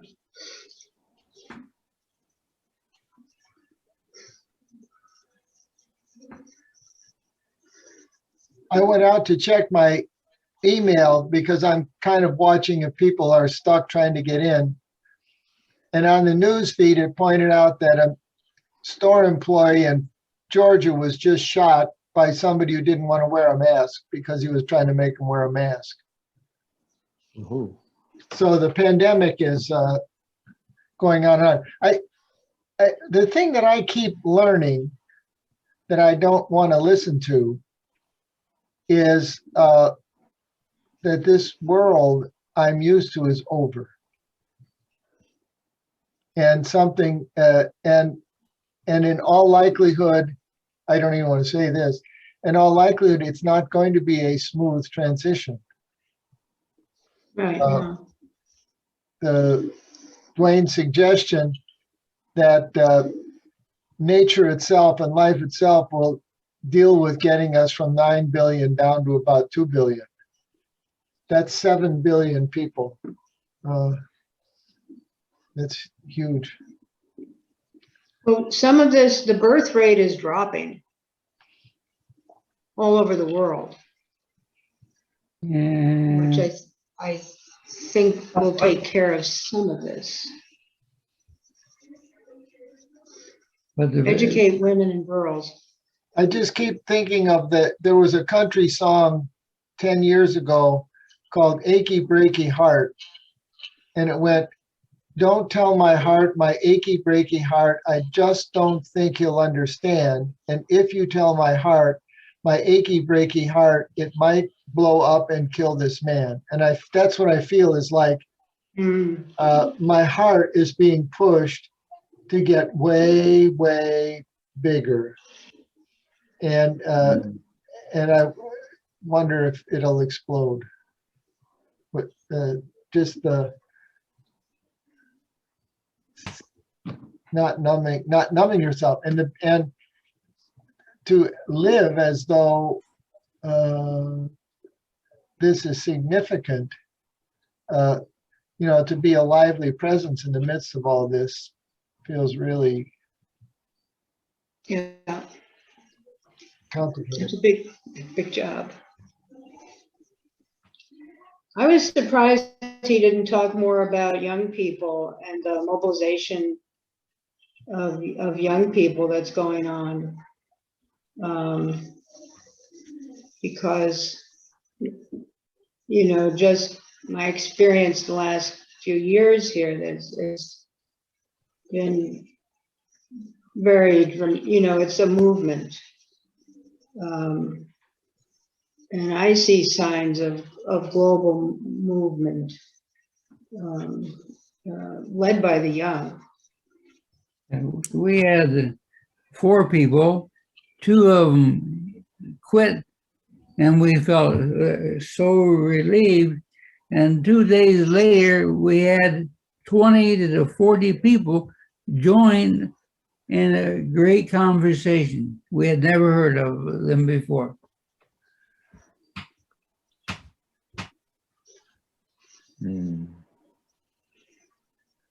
Is that a prediction, Wayne? I think it very definitely is, considering the movement of the young people in there got more and more going and going. So surviving is the elders and the young.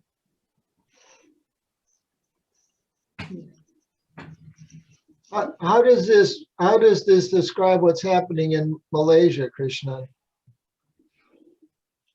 Does it? Well, there is a movement of people in the younger age bracket that are becoming reflective, that are thinking differently from, I'd like to say, our generation.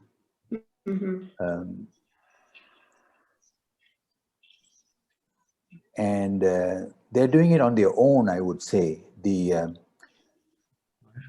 educational community and the religious community, I'm not sure if they have been extremely helpful. I'm just saying that I'm not sure, because they have failed, and young people are saying that we have screwed up the planet. Yeah. And that there need to be a new way of thinking, a new way of being, and a new way of doing things. I know that is coming into existence, but not in a very massive way. There are pockets of young people who are thinking in that direction, who are reflecting in that direction. I'm not sure if I answered your question, Jim, but That's helpful.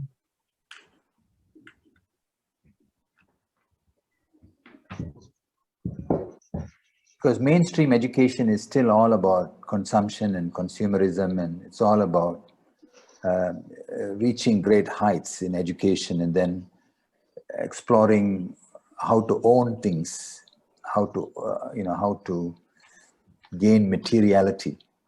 Yeah. I was struck by that comment of yours and thinking of the complexity of organizations between me and any solution. Jack says, well, they're only countries. Well, except there's 185 sovereign nations that are all legally set up to make their own decisions. There's another 100 or more intergovernmental organizations. And then there's treaties. And then there's non-governmental organizations. And then there's educational institutions. Every one of them, it has some strange level of sovereignty and has to make their own decision. And it's like at every one of those points, the conversation starts from scratch over, do we really want to survive? Do we want to think deep and long? Do we want to, and it's all those it doesn't feel like that's being touched being touched upon. And I don't know where those fit in. He said, well, institutions are going to collapse. Anyway, it got me boggled a little bit. Mhm. Sarah, are you with us? Are you going to come in? She's muted. Yeah, well, she may be having trouble connecting.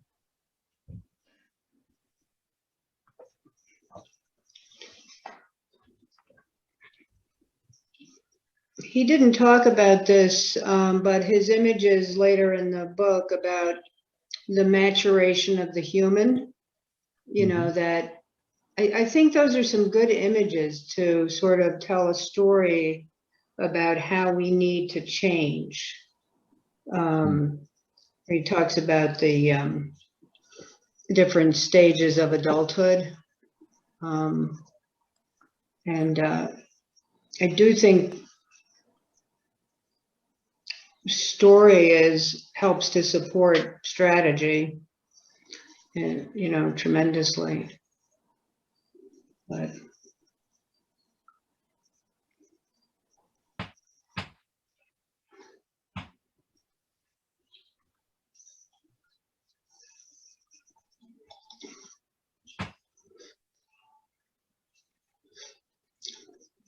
so I guess I was responding to the question about what image or mental models did the presentation challenge or change for you?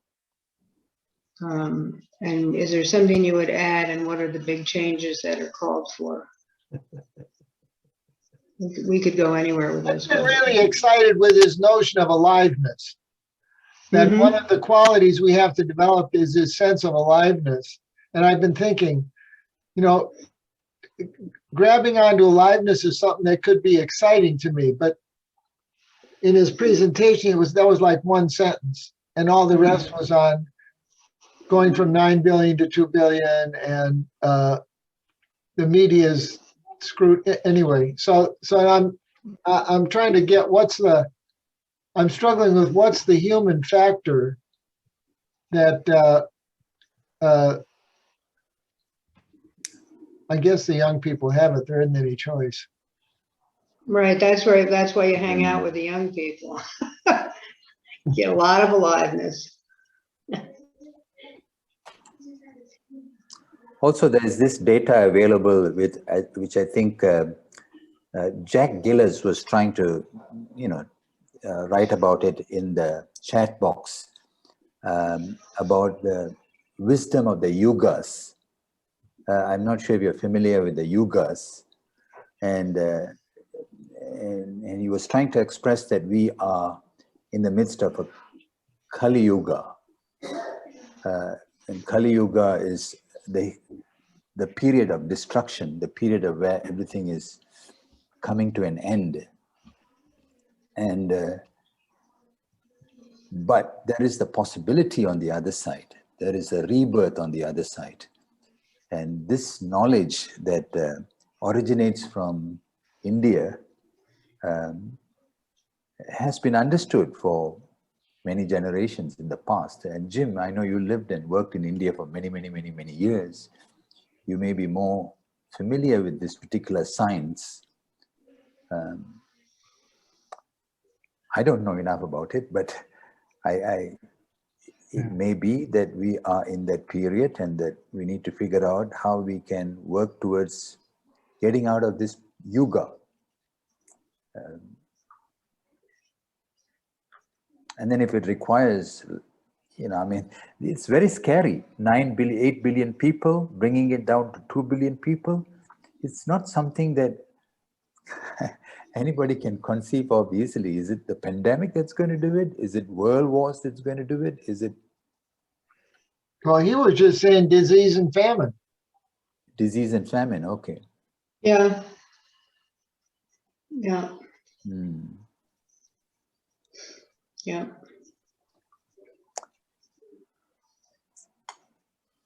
I want to know what I should do when I get out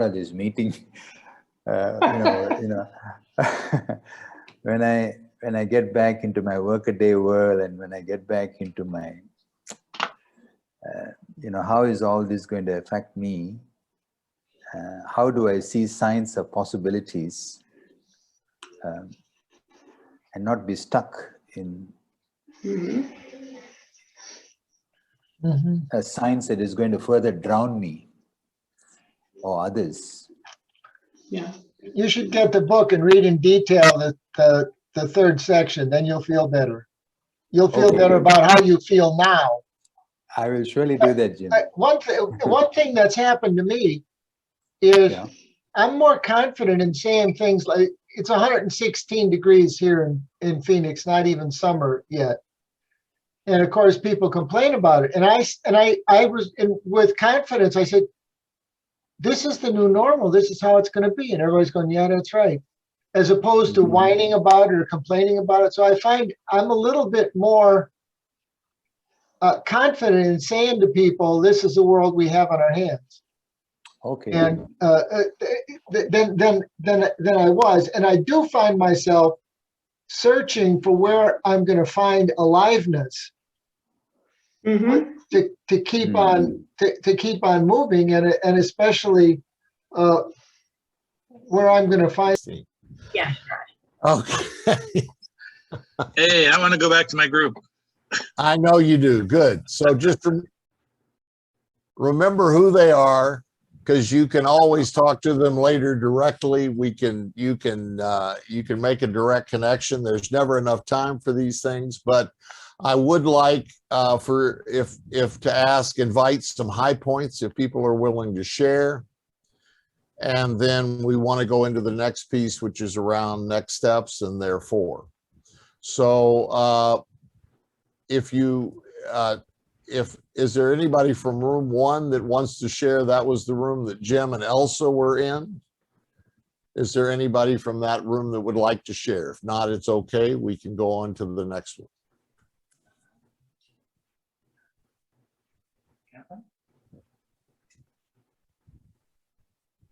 Okay, room 2 was Beret and Ellie. I'm just reading the top 2 names, hoping you recognize one or the other. Beret is talking and we can't hear her.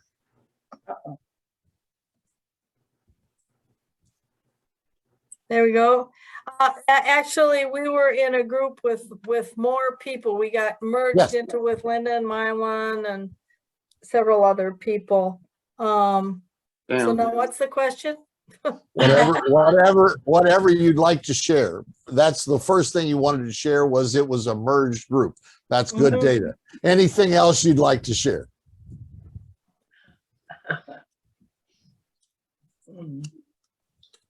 All right, let's go to room 3. We at the end, we talked about the earth as an image, as a single image that we could share with everyone wherever we go. And then Mylan mentioned, and all the earth belongs to all. And then Ellie talked about regenerative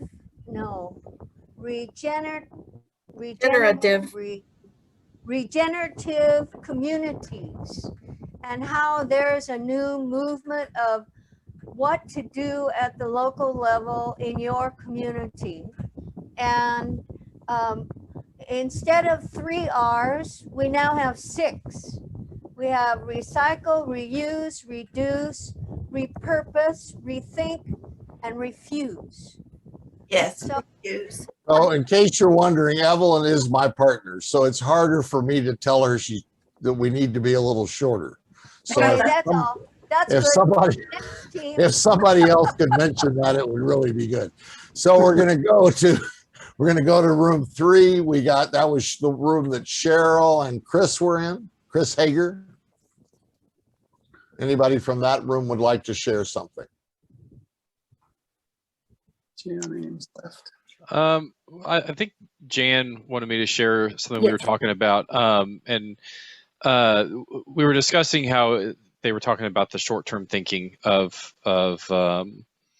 well, what came to mind to me was corporate entities and government leadership, and how that contrasts so much. Jan was talking about with Native groups and their more generational outlook, and how we have to bridge that gap for corporate entities and governments that have so much more power to inflect change in this situation. And what I was discussing was the fact that, it's so at odds with that, and so difficult to break that mindset when so many of those leaders in those areas are inward looking and inward thinking about short-term goals because it's their personal goals.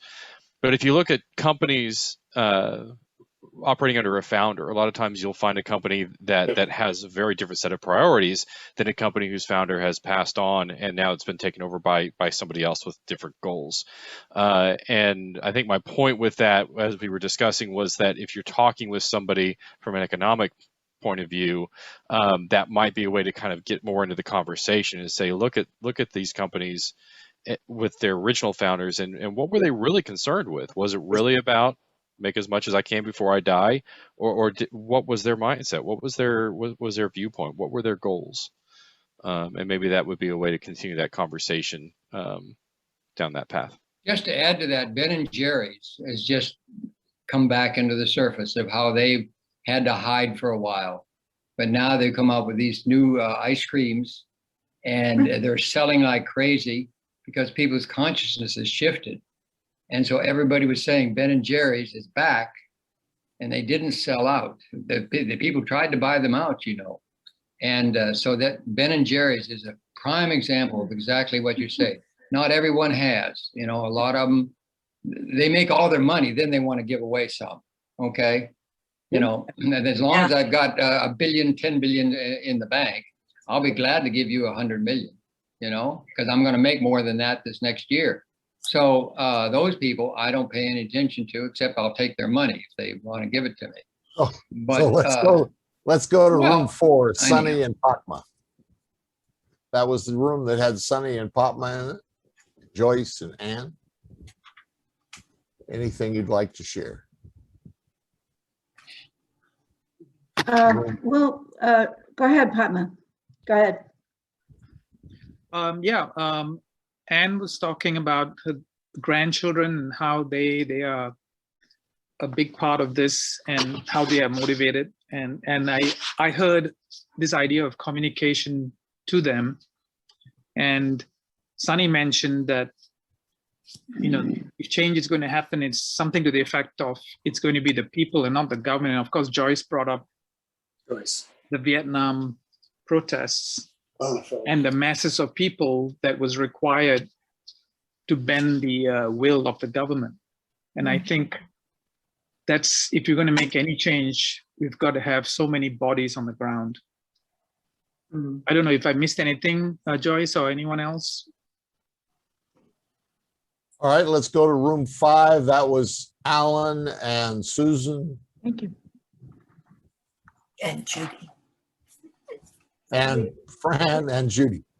One of the things that we talked about was the story, that we've got to get our stories right. And I suggested that it's really a personal story. It's your personal history, that you have a way of talking about things that no one else does, and that you personalize it, you ground it in your own experience. And that's the way that we can reach the next generations. Thank you. So room 7, which was Jack's room, you already gave your time. No, I'm kidding. Carlton, Dharma, Jack, and Nancy, anything you'd like to share? Gretchen. I would add to Jack's comments. There's 3 things that we talked a bit about, and that was, one was, how do we be those who enable people to see that there's a way out? I like that phrase, that there's a way out, because people are kind of in despair these days, many of us as well, to see a way out. Secondly, The spiritual dimension's pretty important. I mean, what we need is a global spirit movement that focuses on the local out of a global context. Wouldn't that be exciting? And that's something we very much need. Jack Gillis, if you want to know about prayer, he'll tell you about prayer in a very, very good way. And lastly, we talked about the media needing to help serve the planet instead of pandering to consumerism, which was not, those are three. If I don't know, you can check with Jack Gillis. He has a good plan for how you work in the local community. So you can also put more notes in the chat. The chat is saved after this. So if anything's being missed, because there's a lot of conversation, I jumped into a few of them, but the next one is all I was going to say is that we do have an example of when you have a need, that it shows up. And we needed funding for this project, and I looked like I might have some of the richest people around who are going to really support what we want to do, and we didn't know where the money was going to come from. Room 8, which is Deva's room. Also Jean, Paul, Robert, Rob Work, and there was somebody else there, Paul. Anyway, that room, anything you'd share? So we shared a few things. One of the first things is we discussed trauma and how trauma is just like an individual body can have an addiction because they have underlying trauma and pain, that as a society, we have this consumer mentality because we have this collective trauma. And some of that in the healing is recognizing what we've been doing to the planet, which is really painful. But it's really by looking at it and being really honest with it that we move through it, as was said in the video. And I think we can all agree. And then we moved on to kind of discussing how having two sides of a story is really important. So not only addressing trauma and identifying it, because that gives this huge sense of relief and release, but then on the flip side, really jumping, like not only does trauma allow us to dig underneath the things that kind of get in the way of who we really are, which is joy, which is our people, spirited and enthusiastic and connected to others and altruistic, and but then we really engage in a new story, and that new story isn't just let's create, it's really who we are without the trauma. Without the trauma, we are loving beings that are creative in nature and that are solution oriented and that want to help other people. So then from there, we moved into the fact that we were talking about hierarchical structures and the authoritarian side of things, and how, you know, we talked about how in FDR, when he commanded essentially that people stop a certain type of industry and go into a you know, an appropriate industry for what the needs were at the time, that then we took that a little farther and said, well, you know, actually we all have individual contributions from our perspectives and our experiences, and some of that actually comes from independent individual traumas that we're healing, that we, or our skills, or just our natural inclinations. It's not just solar panels, it's not just wind energy, it's what do you bring to the table that you can then apply to society to share in the sustainable solutions. And everyone has something unique and valuable. So having that conversation empowers everybody to be able to give their hearts to the cause. And it's in the people, it's not this hierarchical kind of oppression feeling. It's very empowering. And then the last thing that we got to was, how do we approach a government that might find it easier to be authoritarian and to control? Because when people control others and victimize them essentially in order to make things work, which we see all over society, they actually suffer far more before they do that act than the victims themselves. In order to control someone else, you have to be quite at odds with yourself. So how do we bring that into the conversation so that when we are addressing governments, that we're bringing something more valuable that's more from our hearts to their hearts, so that it's not just a question of, hey, would you kind of go along with what we want to do? It's actually, this would create value in your life much bigger than this other choice, in order to empower that conversation. Thank you. Sure. Bruce, David, or Jill, do you have anything you'd like to add from your dialogue? And Jill, I think, is more than one person, my memory is. Is there anything you'd like to add? Yeah, this is Luigi. Jill, why don't you get in here? Luigi, Jill. Well, anyway, we had a good discussion. And what was the comment? Oh, Linda and Mylan, how are you?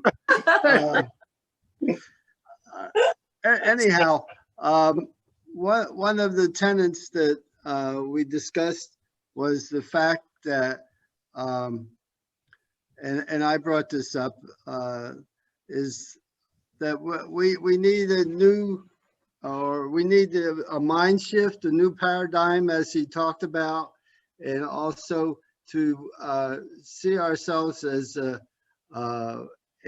evolving species that is more spiritual and understands the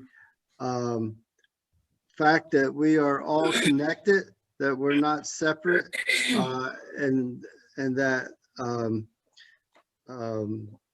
we see that in the pandemic, that we're all suffering, and even though our society, our particular society, meaning the United States, seems to have all the research and medical warehouse, we're the ones that suffered the most in the pandemic because we didn't have the appropriate mindset or leadership, and we suffered the most death. And then David contributed to it also, so I'd like to pass it on to David to make his comments also. And there was somebody else, I forget who it was. Okay, briefly. Briefly, I just yeah, maybe we should just pass it on to the next group. We've had a good report from our group. Let's go on to the next group. Okay, thank you. So being modest. Let's go to the last piece, which is, as we've heard this whole dialogue, this whole conversation, the presentation, what for you are next steps you are considering? I want to meet with Duane. Anybody else?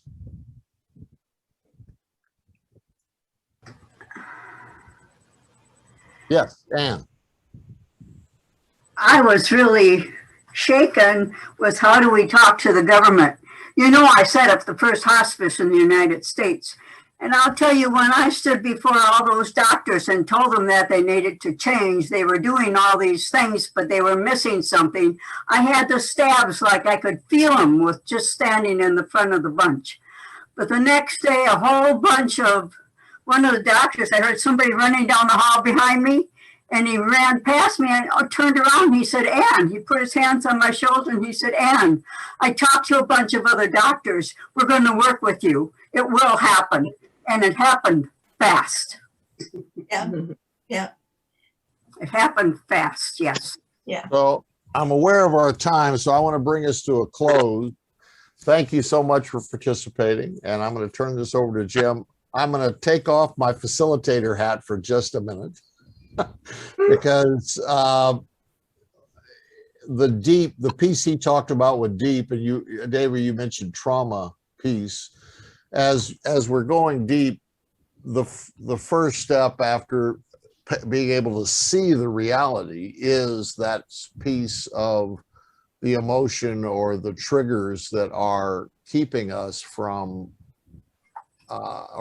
keeping us stuck, and then the contradiction piece, and then the mindset piece. And so each of those have their own hold on this argument, on this struggle, and on this challenge. And so for me, that's one aspect, is how do we look at each of those, but then also how do we look across them to really support the change? Because part of the issue is if you do not have the eyes to see, you cannot see.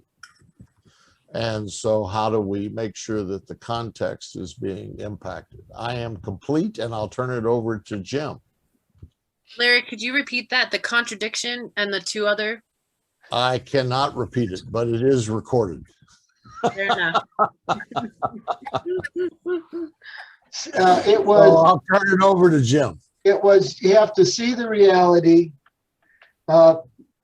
acknowledge the emotion and the triggers, get at the contradiction, and then the mindset behind it. And I'm sure there's other levels. Interestingly, Duane's group, Choosing Earth, sent around an article from the UK on facilitation in a time of deep adaptation. Deep adaptation meaning when things are quite likely to totally collapse.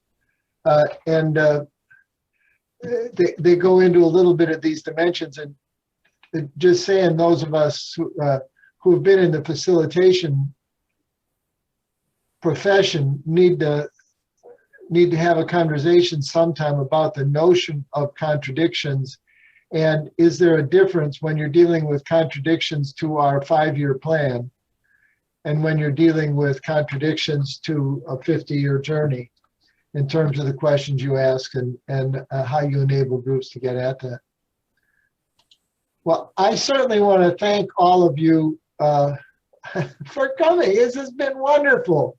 And thank you to Robertson Work for just happening to be on LinkedIn and happening to be linked in on LinkedIn to Duane and bringing this up with him. And I want to especially thank Beret, because the idea of after Beret introduced somebody, the next thing was going to be Larry doing his conversation, and she stepped right in to facilitate that part with the questions and answers and stuff.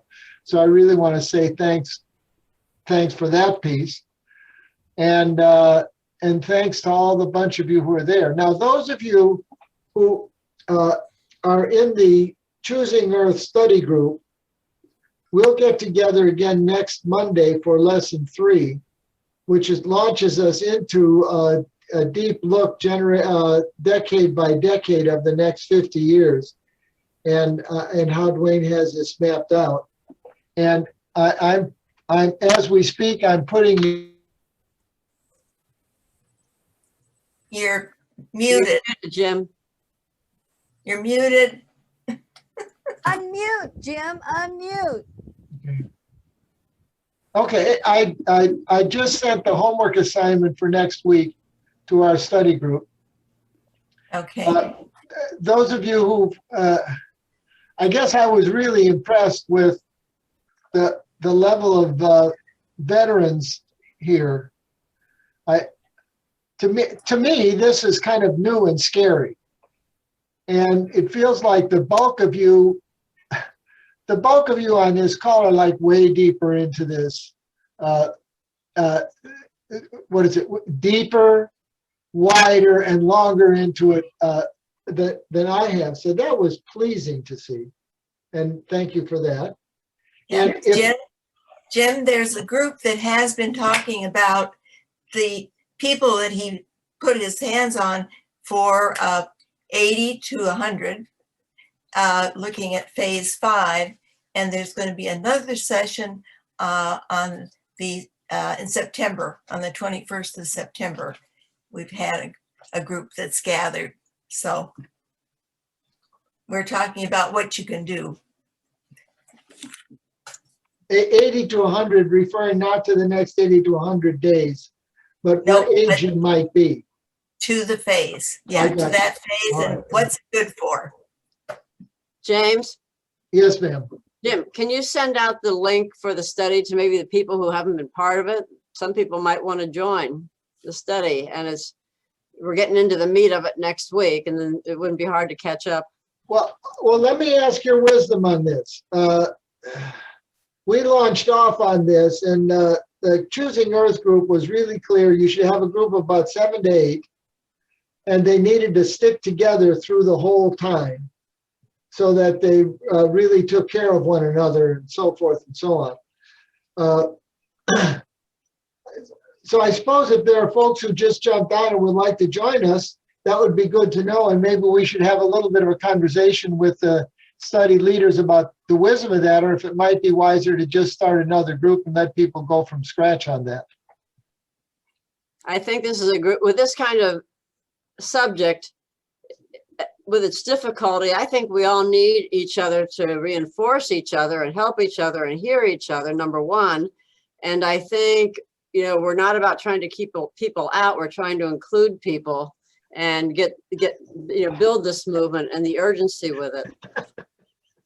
Yeah, I agree with, is it Ellie? Ellie. Yeah, I think the more people that participate in this, the better. This is a global crisis. Well, not only that, seems all of us came in at a different point in our journeys. Right, we came in on the second therefore, you know, I'm glad to say there are people who have been ahead of me that I'm just catching up with. And there are people that are learners who, when they speak, I'll say, you're right there, you know? So I don't see any problem in inviting people.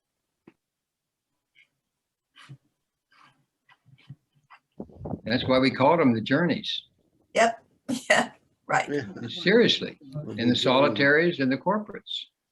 I'm not quite ready to go there.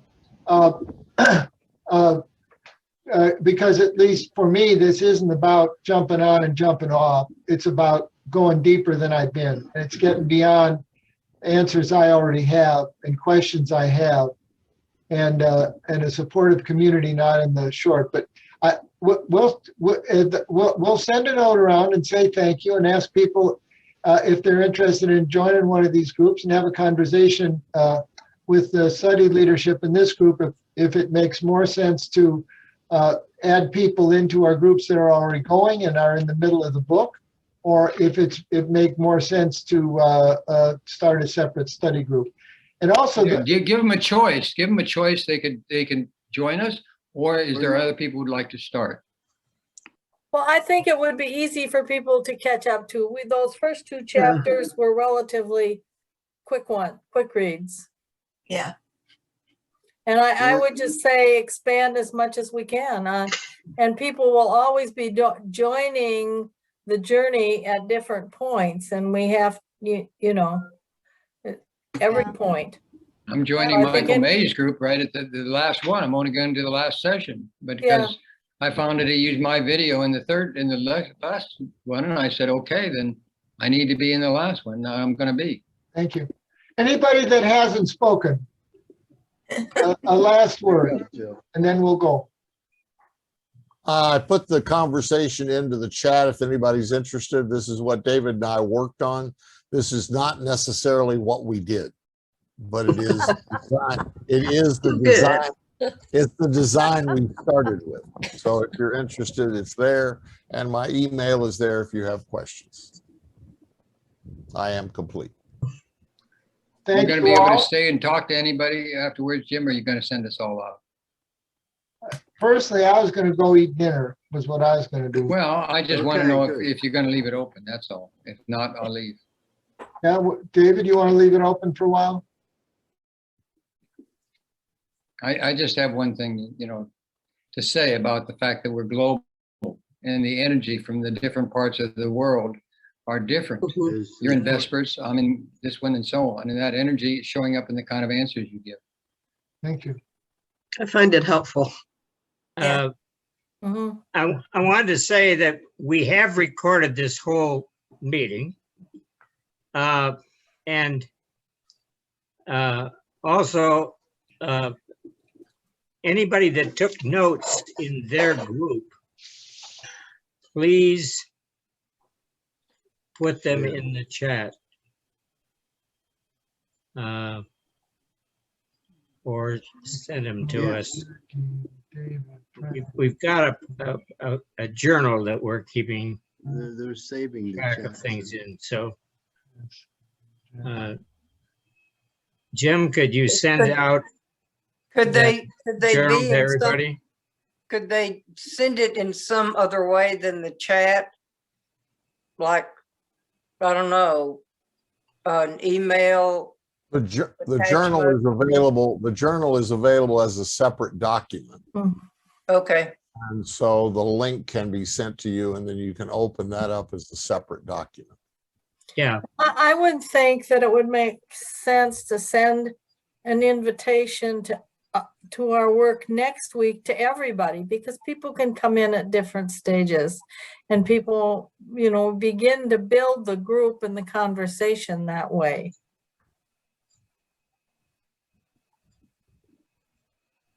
Are we done? Thank you all very much. Carry on with your weeks, carry on with your spirit. It's been wonderful being together. Here's Thank you, Jim. News story. Thanks, Jim. Thanks, David. Thank you. Good to see you. so much. Thank you, Thanks, everyone. Wherever you are. Good to see all the new faces. Excellent. Keep up the good work. Bye-bye. Do you have an after meeting? Okay. Please.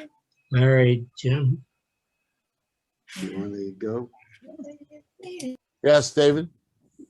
Stay. Yes.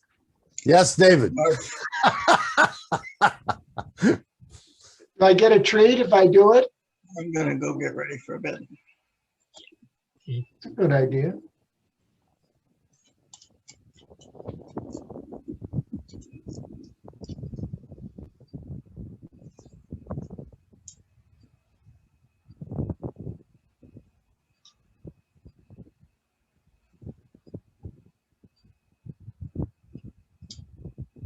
Blessings to all. I'm going off to do my plan of attack. I believe you, Ann. Thanks for coming, Ann. Thanks. I'll see you next week. Good night. Good night.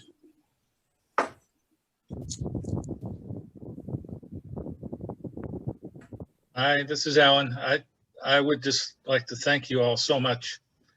This was a very incredible evening. And I'm just deeply appreciative of all the work you put into it. And I'm complete. Signing off. Thanks.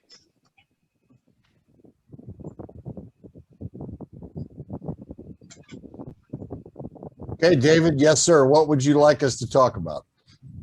Jim is hungry and I'm whatever.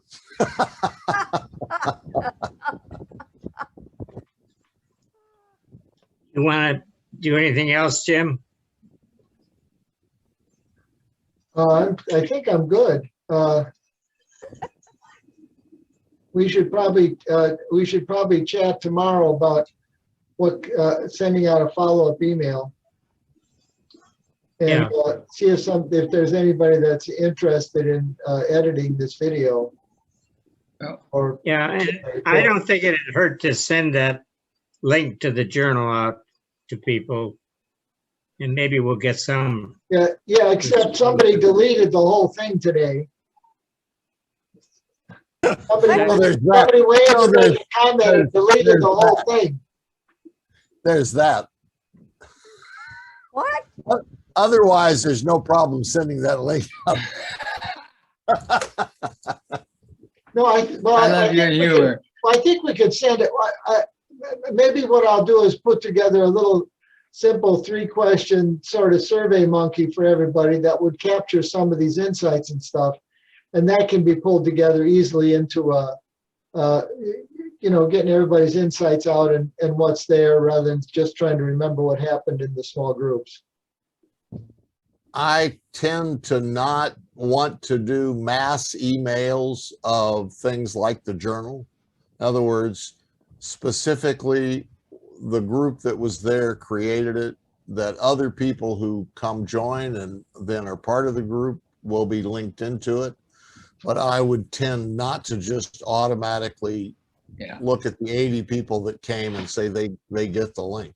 Yeah, I think you're right. But I would let them know that if they like the want link, it, they're very welcome to request it. It just becomes confusing. There's so much stuff. But I do believe that Duane doesn't deal with this, which is a few more notes from Zoom meeting is really what we need for the tipping point for these next several decades. And it's a lack of enough documentation and recorded meetings to tip the weight. It's the core of the not true. contradiction.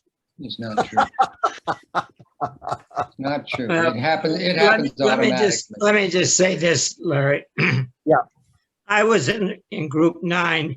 There was no one else besides me that's in the study group. They were all people. Well, no, exactly. So I okay, would let me finish. Oh, sorry. Yes. And they all made good comments to the questions. Now, whether we want to include that or not. No, he's going to send it to them. Okay, let me rephrase my statement. Jim was saying he'd come up with a 3-question survey kind of thing that everybody gets a chance to give input that was here about this session. And I think that's great. And I think once we receive that, we can put that into the journal. What I was talking about was just giving everybody a link to the journal with no other context. Yeah, right. When they haven't necessarily asked for it. Right. If they ask for it, I don't have any trouble giving everybody that was on this call that link. Sure. But what I normally do is say to them, I say, if you'd like a link, I'll give it to you, but you need to make a request. I don't just automatically mail it out. And that way they understand there's a filter on who gets it. Yeah, because this is also a safety question. And Larry, it's not words. There's a magic that happens at the moment. And it's you can't say put across there, magic is happening now, something like that. Because for different people, there was a aha, and other people didn't get an aha. So that's what it means to be part of a collective group. Sometimes you say, I just don't get it. Everybody else in the room seems to get it. I don't get it, So I just think sending it to the people that were there is what it does, and those recognize. Yeah, anyway, David, I have to say I'm real interested to find out those people who weren't in the order what their experience of the conversation was. Yeah. Because at some point we have to admit this is not a conversation about the order. This is a conversation about a future we didn't really envision, and it's got to be with colleagues that we didn't have. And that I was don't want to envisioned. deny. I'm not trying to deny you the other thing, but I keep wondering how to bridge that. Anyway, Joe talked about that. Could you put that in the chat? I'll be glad to. Joe talked about the time will come when we're no longer talking to each other. We're talking to a whole new group of people we never heard of. Oh, David? I guess you just didn't hear what I said. Say it again. What I said was that we told the people in these small groups that they should take notes in order to report back. And of course, we didn't have enough time for them to report everything back that was said in the group. But, and I'm just saying, why aren't we capturing those notes in the I'll say the same thing. I experienced my group. I will remember that events. I will remember our struggle. But if I try and describe that to somebody else with the notes, they're going to say, I don't get it. So that's what I'm saying. If we just send out the questions that Jim's saying, then I just have that memory of that group is still with me.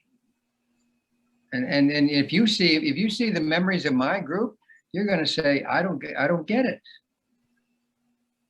I don't know if I can. Maybe I'm not saying this so that you're grasping what I'm saying.